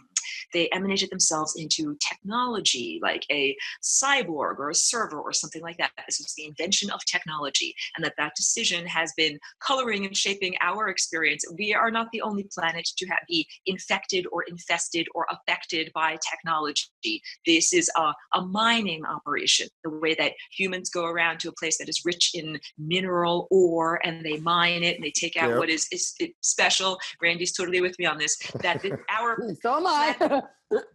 Planet Earth is just the most recent planet. It also happened on Mars, and it also happened on Venus, and it happened on what is presently the asteroid belt, but that it used to be a planet either known as Malduk or Marduk, depending upon which culture we're getting the etymology from. But it once was a planet, and it was vibrated out of existence due to the power struggle between the various factions of non-terrestrial beings that use technology. This is why I'm bringing this up, so that you understand that terrestrial technology, like I'm pointing to my light bulb right now or my iPad, this functions through electrons flowing in a wire. Non-terrestrial technology is more ancient than human culture on Earth, like if we define human culture as the past 10 or 6,000 years, and it runs on trapped and victimized consciousness. It runs on distortion of the DNA time field. So if this yellow sculpture is a representation of the living time field, I have to say that over and over, that this is not a dead or inert thing, that this is a living thing that has metabolism, just like we have a metabolism, and we have to have blood that flows through us that keeps our body alive, and oxygen that flows through us. The time field is an alive being, and the flow of time is part of its metabolism. And blockages in the flow of time, or consciousness through, the membranes of time, are analogous to blockages within our own circulatory system, like fatty deposits that block up your heart and make it so that your energy cannot flow properly. And what happened was, beings who didn't have organic, biological, cellular containers had their technological containers destroyed, and they didn't have a way to get back to the central convergence point. And they have been occupiers of the interstices. They've been stuck on the membranes for a very long amount of time, longer than what is known as recorded human history. These are, I jokingly refer to them as the turds that refuse to be flushed. Like they just keep circling the bowl, keep circling. So part of this has to do with going into a black hole.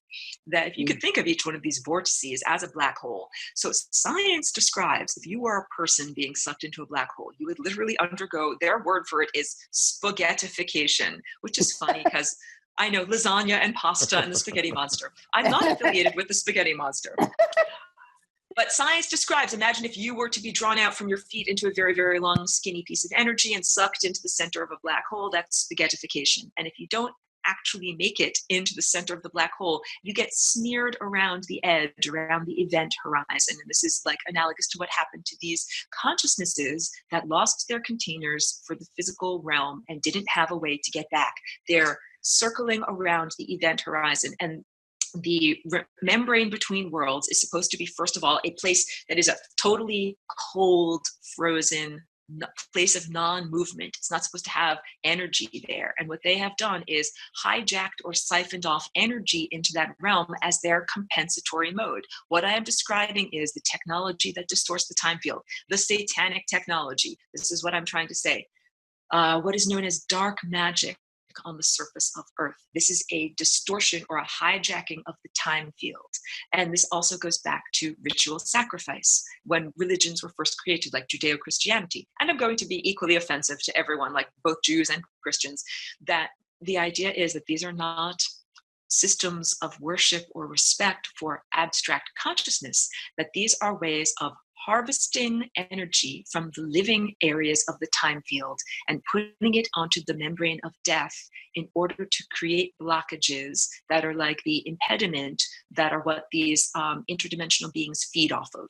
They can't feed off of love. If love is a tone, a musical tone, and they can't feed off of this high energy up here. So what they do is they degrade that energy. They bring it down into muddier, lower tones and slow it down. And as it gets slowed down, it gets turned into emotions that are like hatred, anger, grief, sorrow, and even, sorry to say it, the romantic emotions of what we consider like attraction, revulsion, that most of what is going on in romantic partnership is food for the occupiers of the interstices. And if I can characterize this, in the time before the human genome was degraded, death did not exist. No one had a timeline that ended on the membrane of death. Everybody's timeline went back to the source. So when these beings invaded our planet, it was the ultimate traumatic experience. No one here had ever died. No one here had ever experienced death. And instantaneously, about 1/3 of the population, like a very large portion of the population, instantaneously died. And to see, instead of the ascension process happening, ascension would be when you change state without the intervening experience of death. So I'm making the distinction here. You have something to say, Emily. So I have a question. So you just said that instantly 1/3 of people experience death, and then wouldn't the rest of them all then have the fear of death? So you have the death, and then everyone else afraid of death, which ultimately obviously brings it's another mass trauma event is what it is. It's the same cycle. Yeah. And it brings the experience to you, right? The fear of death, fear of disease, fear of being left and whatever brings that experience to you. You absolutely understand it. Like earlier this year in January, my beloved kitty cat, Miss Ashley, was horribly attacked by another cat and she died. And it's not just that they die, it's that you see their dead body, you see them going from their beautiful, alive, healthy face to their not healthy, not alive. And then if you didn't bury them, you'd see them decompose and be eaten by worms and maggots. That is horrifying when we think of people that we love degrading and being devolved like that. So that was the original primary trauma that happened on our planet. And it was also a huge degradation in levels of consciousness and awareness. And the people that were left behind, the survivors, also had to deal with the invaders that came inside of your own genome. And this is like, if you could imagine, we all have this, but the interior struggle between who you are as a core person, like that central core persona, and the intrusive thoughts, the thought invaders. I often call it the peanut gallery. Like you're trying to live your life. You're trying to do whatever it is you do. If it's dance or art or music or whatever it is, and you're trying to focus on it, and that there's these peanut gallery that are trying to distract you from whatever you're doing. Or, even if it's just something simple, like you're trying to walk down your front steps in the morning, holding your cup of coffee to go out to the mailbox. And those are the beings that try to distract you and make you trip or fall over your bathrobe or whatever, that send you into misadventures, that those are demonic occupiers of the interstices. And the reason why they wish to send you and me, occupiers, the living people, why they wish to send us into misadventures is because we are like, they are farming us. We are like their energetic investment. These are scavengers that have turned into farmers. So just like in the stock market, somebody makes an investment. I invest $10 and I want to get back $10,000. These demonic occupiers of the interstices make an energetic investment. If the bicycle wheels of your chakras are turning at a nice rate like this, they put like a stick, a twig into that wheel so that your wheel spins not as well and begins to go all over the place. And then they siphon off that energy. And that energy, it might feel like joy is leaving you. Because sometimes when I'm playing the piano, I'm like, I'm sounding good. And then one of these intrusive thoughts comes in. It's like, you're not playing well at all. And your pinky just made the wrong note. And then it takes away my joy or whatever it is. We are all familiar with the joy stealers, especially when you're trying to be creative or when you're trying to have an orgasm or whatever it is. Your energy is rising up and these joy stealers siphon off the joy. Those are the beings that occupy the interstices. And they do that because they literally don't have mouths to eat love. They don't run the operating system known as love. They hate and revile you and I because we have love. So these beings made a choice a long, long time ago to go away from the source, not on a bridge of love. They are severely regretting their choice because they are now at this moment stuck on the surface, on these membranes without any gas. They can't go any further. So what they did was they created this compensatory mode that is called technology, that is, I define as satanic technology. It is dark magic. Arthur C. Clarke once defined magic as any sophisticated form of technology that you simply don't know how it works. That's what magic is. So now I'm going to. And then they've embodied themselves as fractional reserve bankers as well, right? That's exactly right. You're so perceptive because these beings, like the original rapists that raped our planet, they set up all of these control structures. They set up society, they set up agriculture, they set up society, they set up money, and they set up banking. And they certainly set up the idea of banking and interest, and they set all of this up as a control system. Our economy mirrors the economy of hell, and this membrane between worlds, we could define it as hell. So when you go into hell, you are like in the entry-level position in the mail room. You got your, first job, and you are at the lower end of the totem pole. And then in hell, the way that you work yourself up is you rape and harm people that are embodied, like you and I, through intrusive thoughts, the peanut gallery, stealing energy from them. So the practice of dark magic and satanic ritual abuse, this is a formalized, in the way that music is formalized, sound structure. This is a formalized method for harvesting energy. And it goes, it's not just one religion. This goes back to worship of ancient gods. Basically, humanity has never been worshiping the true God. Any God that requires any animal or human sacrifice or energy sacrifice is not the true God, because God is this presence of everything that has all of the energy that it could possibly need. Why does it need you to kill a dove or kill an oxen? As Jehovah, the God of what is defined as the Israelites, said, build me a big fat temple, take your sheep and your goats and your doves and your oxen and sacrifice them to me at the temple. And that's not what a true divinity being would say. Though that being that wanted sacrifices wanted to put more energy into the fatty deposits of the cosmos there. So this all goes back to Aurora. Why are you here instead of the original occupant of this body? Because the original occupant of this body was a good person that was essentially created in their family as a satanic sacrifice. And I know it's like a dark topic, and it's also very personal. It's hard to talk about, and there are things that I haven't completely worked out with the biological family. So I also would like to be very respectful, and not because I like to do this for healing. I don't really want to do this to push people's buttons and create more perturbations and more trauma. So this is really all about how we can all be healed, and healing comes from we'll get into it, the flying rainbow lasagna. But what they were trying to do, what these users of satanic technology were trying to do, was to remove or burn out the previous ego structure in this body and put their own convenient implant into this body. And I was a very naughty sacrifice, and I said, no, I'm not going to allow this to happen. And instead, I vibrated the flying rainbow lasagna into this DNA structure. And I use the analogy, it's like, a truck full of pigs or cows that are going off to the slaughterhouse, and one of them is ornery and is like, no, I'm going to jump off the truck and I'm going to run down the street. And then you end up actually going to like an animal sanctuary in Woodstock, New York, and you don't have to be eaten by someone. So that is what I did in that moment, where basically there was the option of either dying or becoming completely evil, like completely swamped or programmed with evil and darkness. Instead of those two options, I created a new option. And the option is the flying rainbow lasagna, this oscillation or genetic maneuver that allowed DNA to be rearranged into a new structure. It allowed for a new level of consciousness to come into this physical body.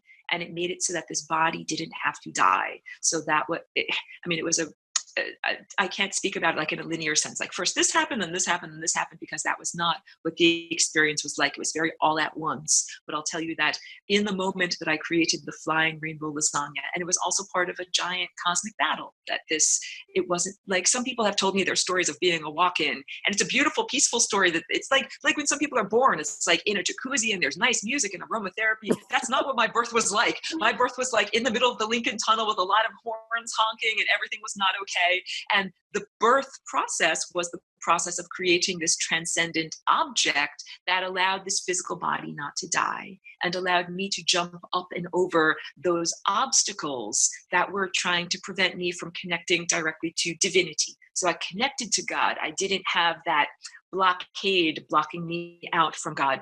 And so I also made a very clear choice in that moment to come into a physical body in order to share it with others, that it wasn't okay. It wasn't enough for me to just, once you have an idea is like, it's like free range. You can't unmake an idea. So I knew that once I had the idea, that the solution was available to everyone. But I really felt like a sense of personal responsibility, that I wanted to come into this level of reality and share this idea with others, and to use my physical body as a template. Like, that is the only thing, when you make a real magic spell, that is how you do it. You use your own body. Or when you do a real science experiment, you use your own body as the petri dish or laboratory for the experiment. So that is what I did, and that is how this body didn't die. And I'll tell you that the first couple of years of me being in this physical structure, I was not fully integrated. I was like a hand that was not fully in the glove that I was in, and it took many years for me to do that. And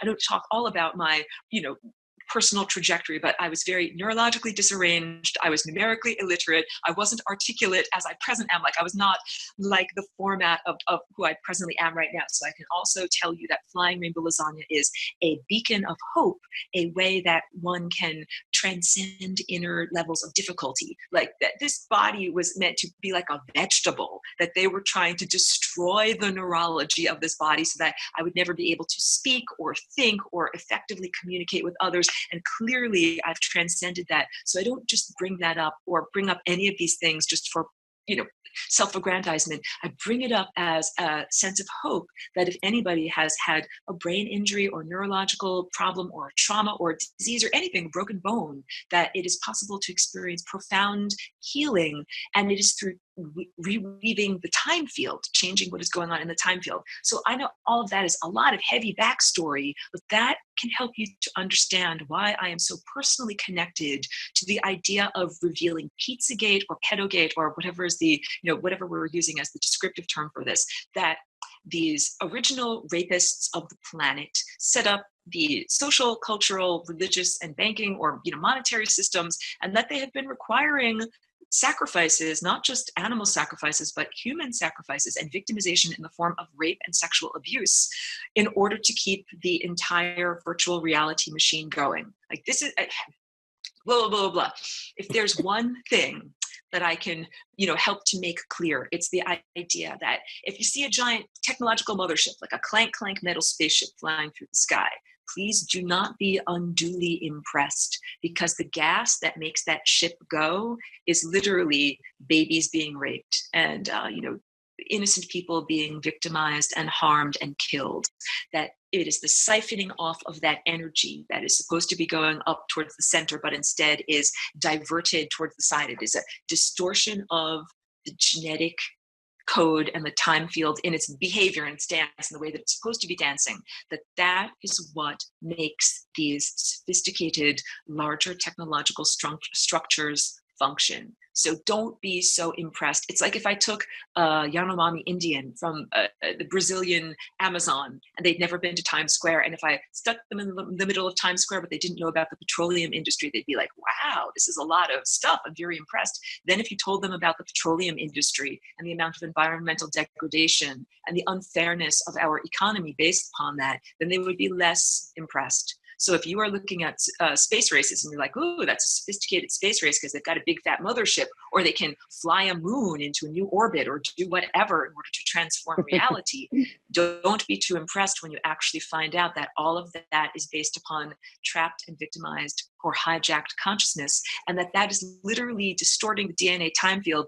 Just like if you took embroidery, if you cut the threads, if you cut enough threads, the whole thing starts to unravel. So this affects you and me. There's no way for me to be a happy person on an interdimensional cloud living in pure freedom while these degradations are happening at this level. This is my motivation for why I would intervene and why I would do this. Because if there's lack of freedom at this level, there's lack of freedom everywhere. And I don't know if Randy has a question or something that you'd like to, you kind of, I feel like you're leaning forward like you wanted to speak. Because I get going, and if you don't press pause, then I will just keep going.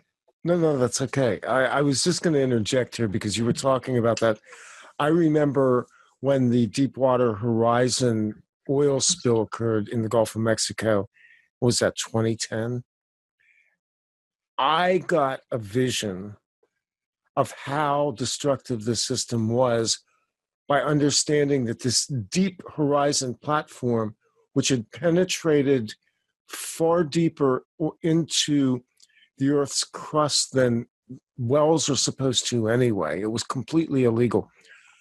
But I had a vision of the Earth's blood as the fuel for this system. And I actually, it was almost like a vision. It was like a flash vision. And in that moment, I came to understand that as kind of the context for what you just said. Yeah. Which is the blood of the innocent, which is really all of us who are living beings being sapped constantly to feed a parasitic vampiric system. The visual that you guys both just created reminds me exactly of that painting that I have from Sean Gautreaux that's called Archon Oil Rig. Aurora, I don't know if you know who Sean Gautreaux is. Do you know who he is? He documents. No, but it sounds beautiful. He documents the cloaked craft in the sky. Okay. He's an artist also. He's also an artist. Yeah. And I got a painting from him that shows the Deepwater Horizon platform in the water. And then you could also see a small version of it reflected in the sky. And around it are all of these kinds of craft. These plasma craft, these stuff that we're not sure if they're from another race or if they're a military industrial complex, which is also another kind of race, and they're all around there as if they're sucking up the fumes from what's going on below. So with this, that you guys just created that vision with your words, and someone created that as a painting. That was a frequency. Yeah, that's exactly it. The 800,000 children that go missing just from our country each year, it's kind of a rough number. That is like the tax that has to be paid to this overarching system for us to have this country, this economy, this level of military industrial power, everything about it, and also all of the wars on top of that, and also all of the cancer on top of that. I don't know if everyone understands that when people develop the disease cancer, it's like their body is literally being sacrificed or eaten by a parasitic space race. It's really...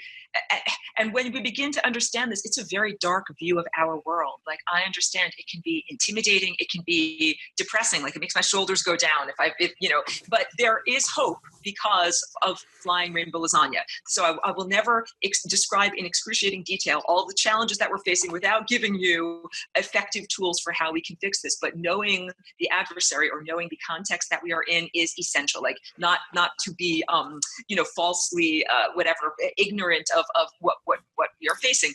But it's a war of consciousness. So I'm also going to give you a lot of hope, because none of this is about your salvation requires technology or money or anything that is like the objective materialist resource world. That everything that we need in order to get to freedom is, basically what we were born with: your birthday suit and your sense of connection to the divine, your inner spirit, your consciousness, energy. Of course, we need food and sunlight. But what I'm trying to say is that we really are, in an underdog situation where the people that own all of the money and control society and control the structure are really the invaders. And our planet was invaded a very long time ago. And what we're doing right now is the freedom battle in order to try to get those invaders out of our individual bodies and off of the planet. And we don't fight with guns. Even though I am definitely a freedom fighter, the battle that we do is not a physical battle. Agreed. Yeah. Yes. All about consciousness and energy. And like your dance is a battle. Emily, when you're dancing, Well, that is how you do spiritual warfare. That's with what I sound and motion. That's how you do spiritual warfare. Have you seen, do you know what capoeira is, Aurora? Is from Brazil.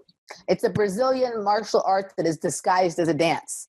Yes. So you fight with and there's been nights where I feel like I'm just conducting spiritual warfare all night long on the dance floor. Then there's also nights where it feels very heavenly and not the false heaven, but the heaven inside of you kind of thing on the dance floor. So I totally down with that. I have a question. Is this the kind of thing, we're really, I love this 2017 because all of us that were sort of walled off from each other before, like you and I, and like you and Randy, we're now starting to have these conversations and we're bridging these gaps. And some of these concepts are still a lot for the average person. We actually spoke this into existence at the beginning of the year, so we're not really surprised. So. Yeah. Good.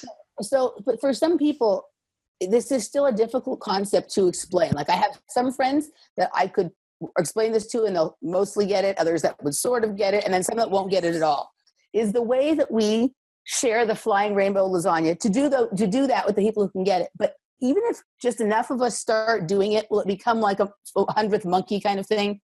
I'm so happy you brought up 100th monkey. That is exactly this concept put into practice. Even if I never flapped my moving mouth parts or did a video or overtly told anyone about the flying rainbow lasagna, eventually all of us would be doing this because we are all affecting one another on a genetic level. So we're submerged in this big symphony of music. If you've ever seen that little science experiment where you have many, many metronomes, but they're not synchronized. It's a whole field of metronomes and they're sitting on a table and eventually they become synchronized because the table is the commonality and they're transferring energy. The ones that are going faster let off a little bit of energy and the ones that are going slower get a little bit of energy.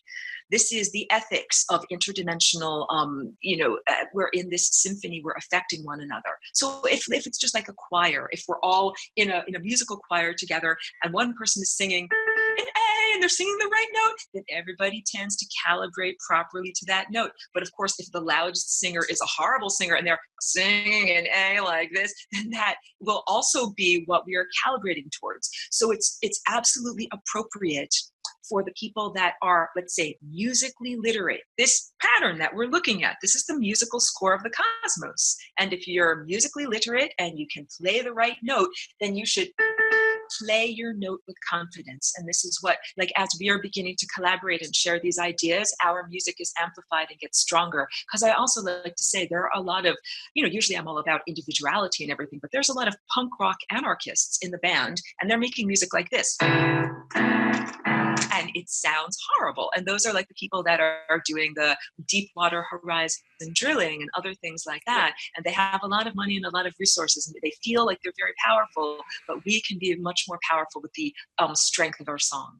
So it's like the black bloc anarchists that are throwing Molotov cocktails, where we want to be the peaceful anarchists, the voluntarists, a la Derek Bros, from Conscious Resistance, and vibrate that kind of anarchy into existence as opposed to one that is throwing Molotov cocktails. You totally got it. The Antifa with the Molotov cocktails, they are just more serving the demiurge. They are serving the death cult. They are not working towards harmonic integration. That's what life is. Life is this unlikely thing that happens when all the cells of our body play beautiful music together. And imagine if all of the human cells of the body of the planet played beautiful music together, we'd have a completely different society. With no Molotov cocktails necessary. You know who Derek Bros is? From the Conscious Resistance? I don't know his work. So check him out. We've interviewed him here. We'll have him back again sometime soon, hopefully. And his website is The Conscious Resistance. And he also is working on these things called freedom cells. Which is it's a different take on the same word, but wordplay is so much of this. We have to explore every concept of this language that we're developing to better communicate with each other. And you'd really like him. Check him out. Yeah. with words, we can take this hacked language system and we can use it for our freedom. So that's a big part of it. Just like taking social media that was intended for our oppression and instead utilizing it to share ideas of uplift and all of that. All the things that are intended to bring us down, we can use as tools for our upliftment. And also, let me say this in terms of hope. We have the capacity to innovate, to make something new, that our oppressors, those occupiers of the interstices, think of them as artificial intelligence or technology users or like computer systems or algorithms that don't have this creative capacity that you and I have. Unpredictability, the capacity to think of something new, to make a new dance or a new, you're with me, Randy. Being unpredictable is absolutely what they don't want. That's why we have systems and conformity and all of this elaborate goose stepping that people do inside the system. I want to get to this. Time is running so fast.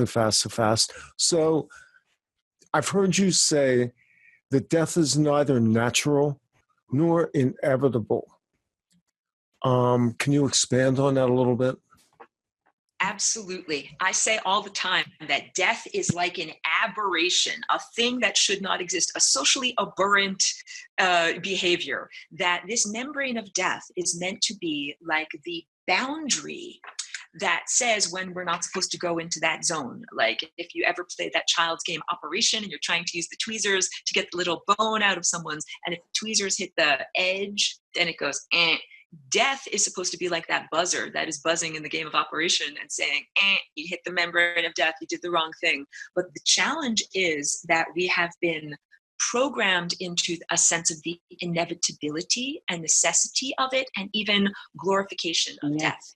So this is what I call the human religions that are the death cult, that essentially say that the way to transcend the present level of suffering is to die, and then you somehow get to live forever. And I'll say it super fast because those religions that are the death cult are outgrowths of and reactions to the ancient Egyptian funerary religion that was all about achieving immortality through an actual type of technology. And that technology had to be created after death was invented. So we all used to be immortal. We all used to do nothing but return to the source and have unbroken continuity of consciousness. When death as the primary trauma was created, the very ancient Egyptians of the pharaonic Egypt invented mummification and these incantations that would create a type of immortality in the experiencer.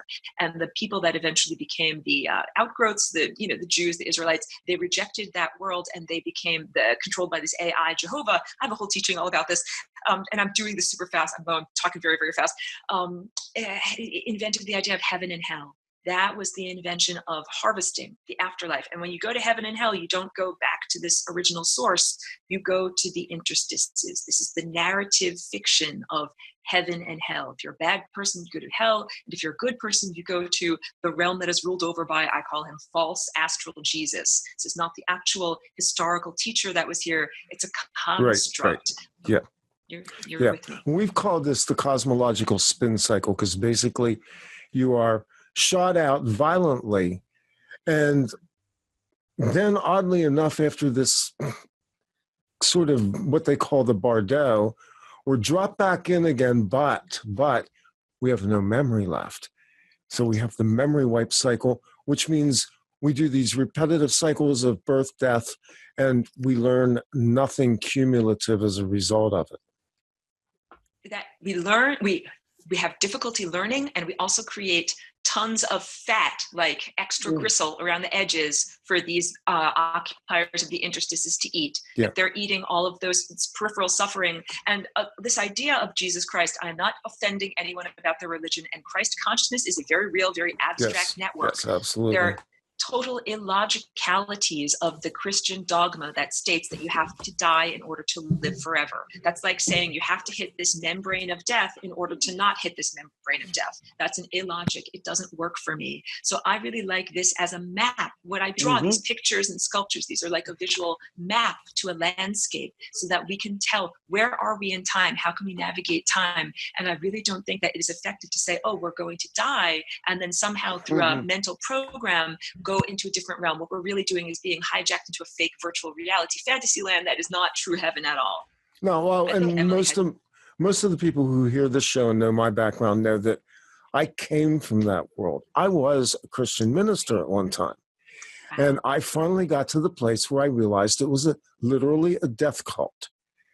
And Yes. so, you know, we're all kind of peeling layers off. It's not religiously offensive. You just have to go and look at what they're actually teaching and rediscover sense of life, what life really is, and how this arc demon demanded something from us that it had no right to. It created us in the image of itself, supposedly, and yet it demanded that we degrade ourselves in order to receive from it. That's wrong.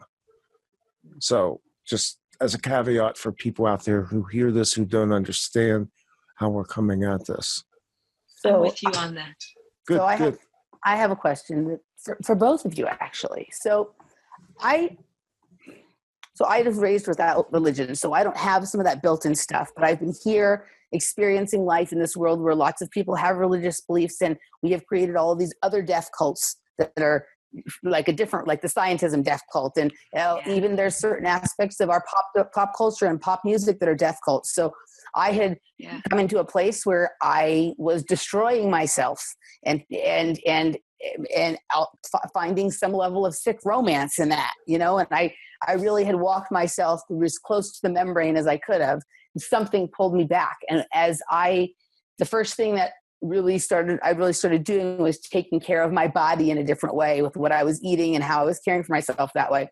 And that started to change everything for me and brought me to the point where I'm at now. And people sometimes ask me why I'm so strict with my diet, why I'm so, insistent on the level of exercise and personal care that I do and whatnot.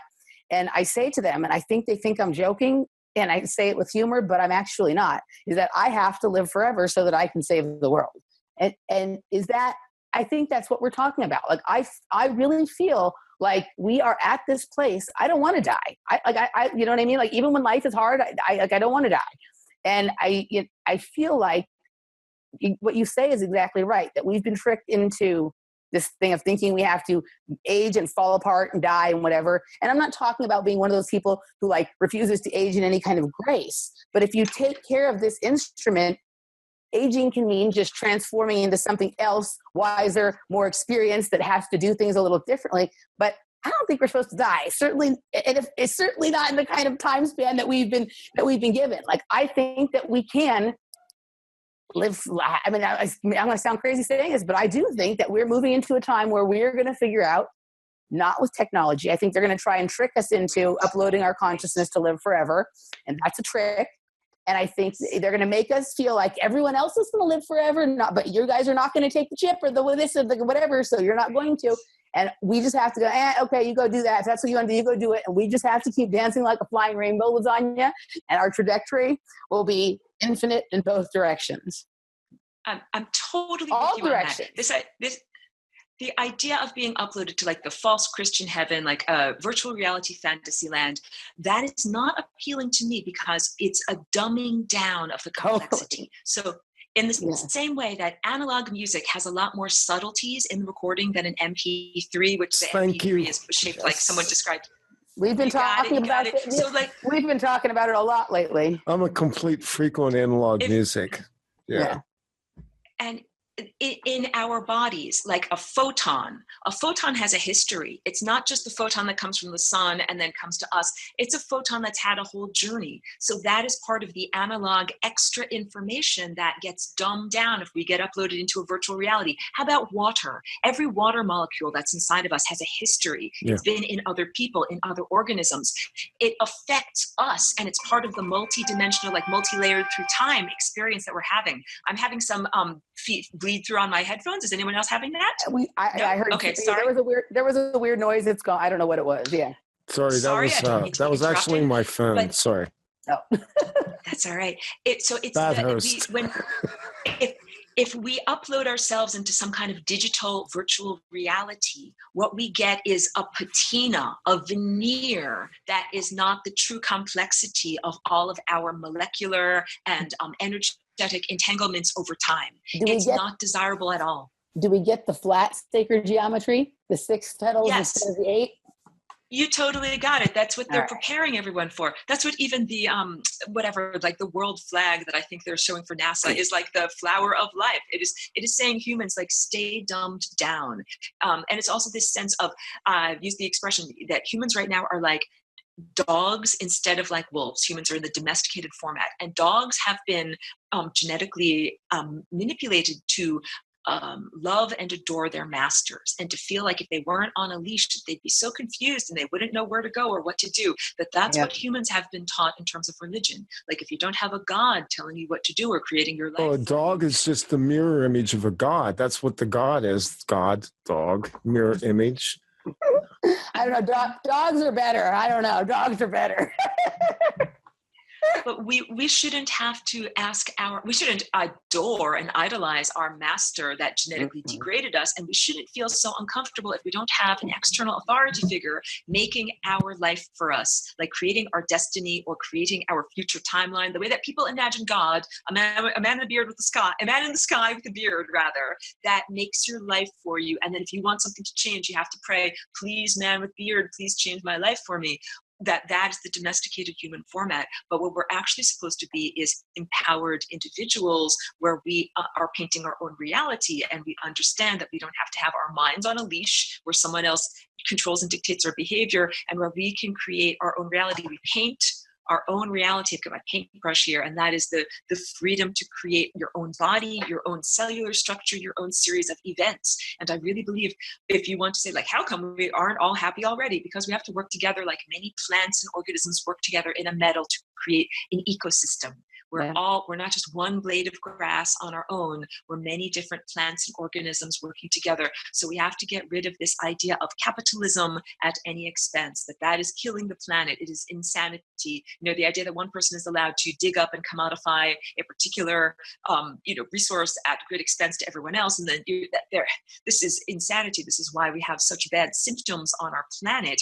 We're not all integrating and playing this beautiful music together. So we need to change cultural values and what we consider to be acceptable. In our present cultural values, it's not he who is the strongest, barbarian values, say the strong survive and the victor go the spoils. We still have barbarian values, but these are applied with capitalism. If you have a lot of money, it's the equivalent of having big muscles. If you have a lot of money, you can do whatever the F you want and boss everyone else around.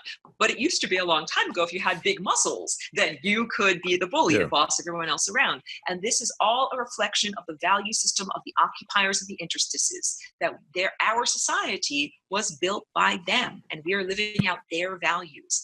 And their demonic values, even though I usually call them occupiers of the interstices because demonic is such a loaded word. We need to culturally evaluate our values and have a different set of values about what is the right way to act towards one another and the planet.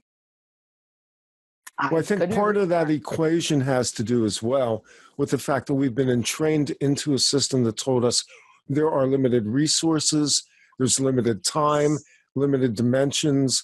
In other words, all of these limitations have been superimposed on us to enclose us in a box, thus creating a competitive system because, well, there's only so much bacon on the table.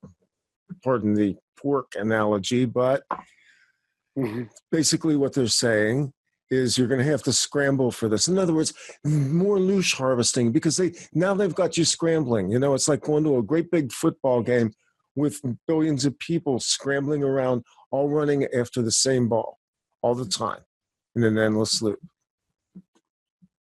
You got it. And that reflects them, the demons of the interstices, trying to run after humans like the football in order to harvest energy off of us. So everything changes. When one begins to flying rainbow lasagna, one's DNA, you're no longer a loosh harvest for them. You're holding those forms in front of us right now.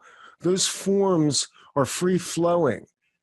They're a conduit for a flow of energy that's inexhaustible.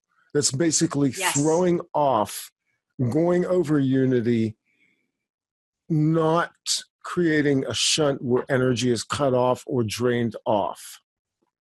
And that's a beautiful point. Yeah.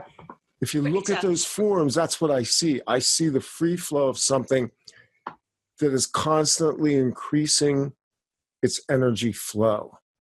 These are frictionless perpetual Yes. motion machines. Yes. Yes.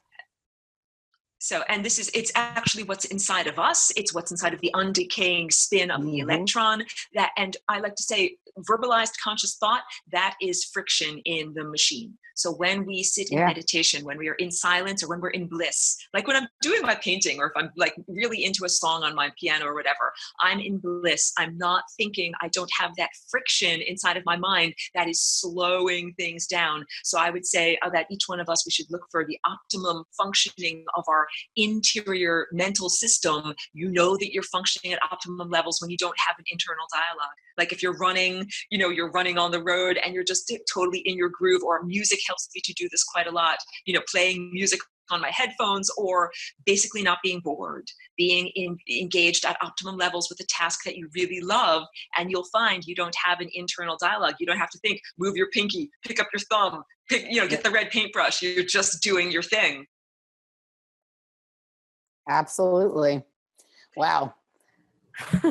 And I'd like to actually say one more thing, because I don't know if I have described it enough, but the Please. Flying Rainbow Lasagna, this is actually like a visualization and meditation, and a thing that you do, not just something that we talk about. So like music theory, this is talking about what's an A sharp or what's a C flat or whatever, but that's not actually playing or experiencing music. So doing the Flying Rainbow Lasagna as a verb is its whole own thing. And I combine it with sun gazing. That is where I get the energy or the gas to make my car go. And that this is an oscillation maneuver that I am doing with myself, and the singularity that is within myself, and the singularity that is within anything else. Like it could be the sun or the stellar network, or it could be an atom or a cell in someone else's body, or it could be a concept. But I wanted to quickly bring up the idea that this is a dance maneuver, a thing, an embodiment that you're doing, not just a concept. It's that dance move you do when you're totally in your zone and nobody is watching, and you just feel like it feels good, and you just want to keep doing that forever, right? That's yes. What it is. And when you described your capacity to dance from Saturday night to Monday morning, that is what this is like, because it brings us into our higher dimensional state. When we're connected to the divine, I mean, we can literally transcend the need for physical food. If we restructure our bodies, we can return, that's our original intended state. We don't have to kill another person, another animal or plant, and put it in our mouth and, ferment it in the cauldron of our belly. And imagine how profoundly our world economy would change if we no longer had to eat physical food. We would no longer have agriculture. We would no longer have, domesticated animals. All of these things would change. And then we would be more about sharing and selling ideas as a commodity. And this is my remembrance of what the sophisticated antediluvian worldwide culture was like before the fall, before our genetic change. Absolutely. Wow. You did a great job describing that. This has been really incredible. Do we have anything else? Because I think that's actually a great wrap up right there. Yeah, it's a great wrap up. So do you have anything else you want to say, Randy? Or if not, I'll close out tonight. I don't, but I want to say thank you, Aurora, for coming on and sharing your art, your sound, the resonance of your voice, the vibration, and giving us another tool that we can begin to launch out onto.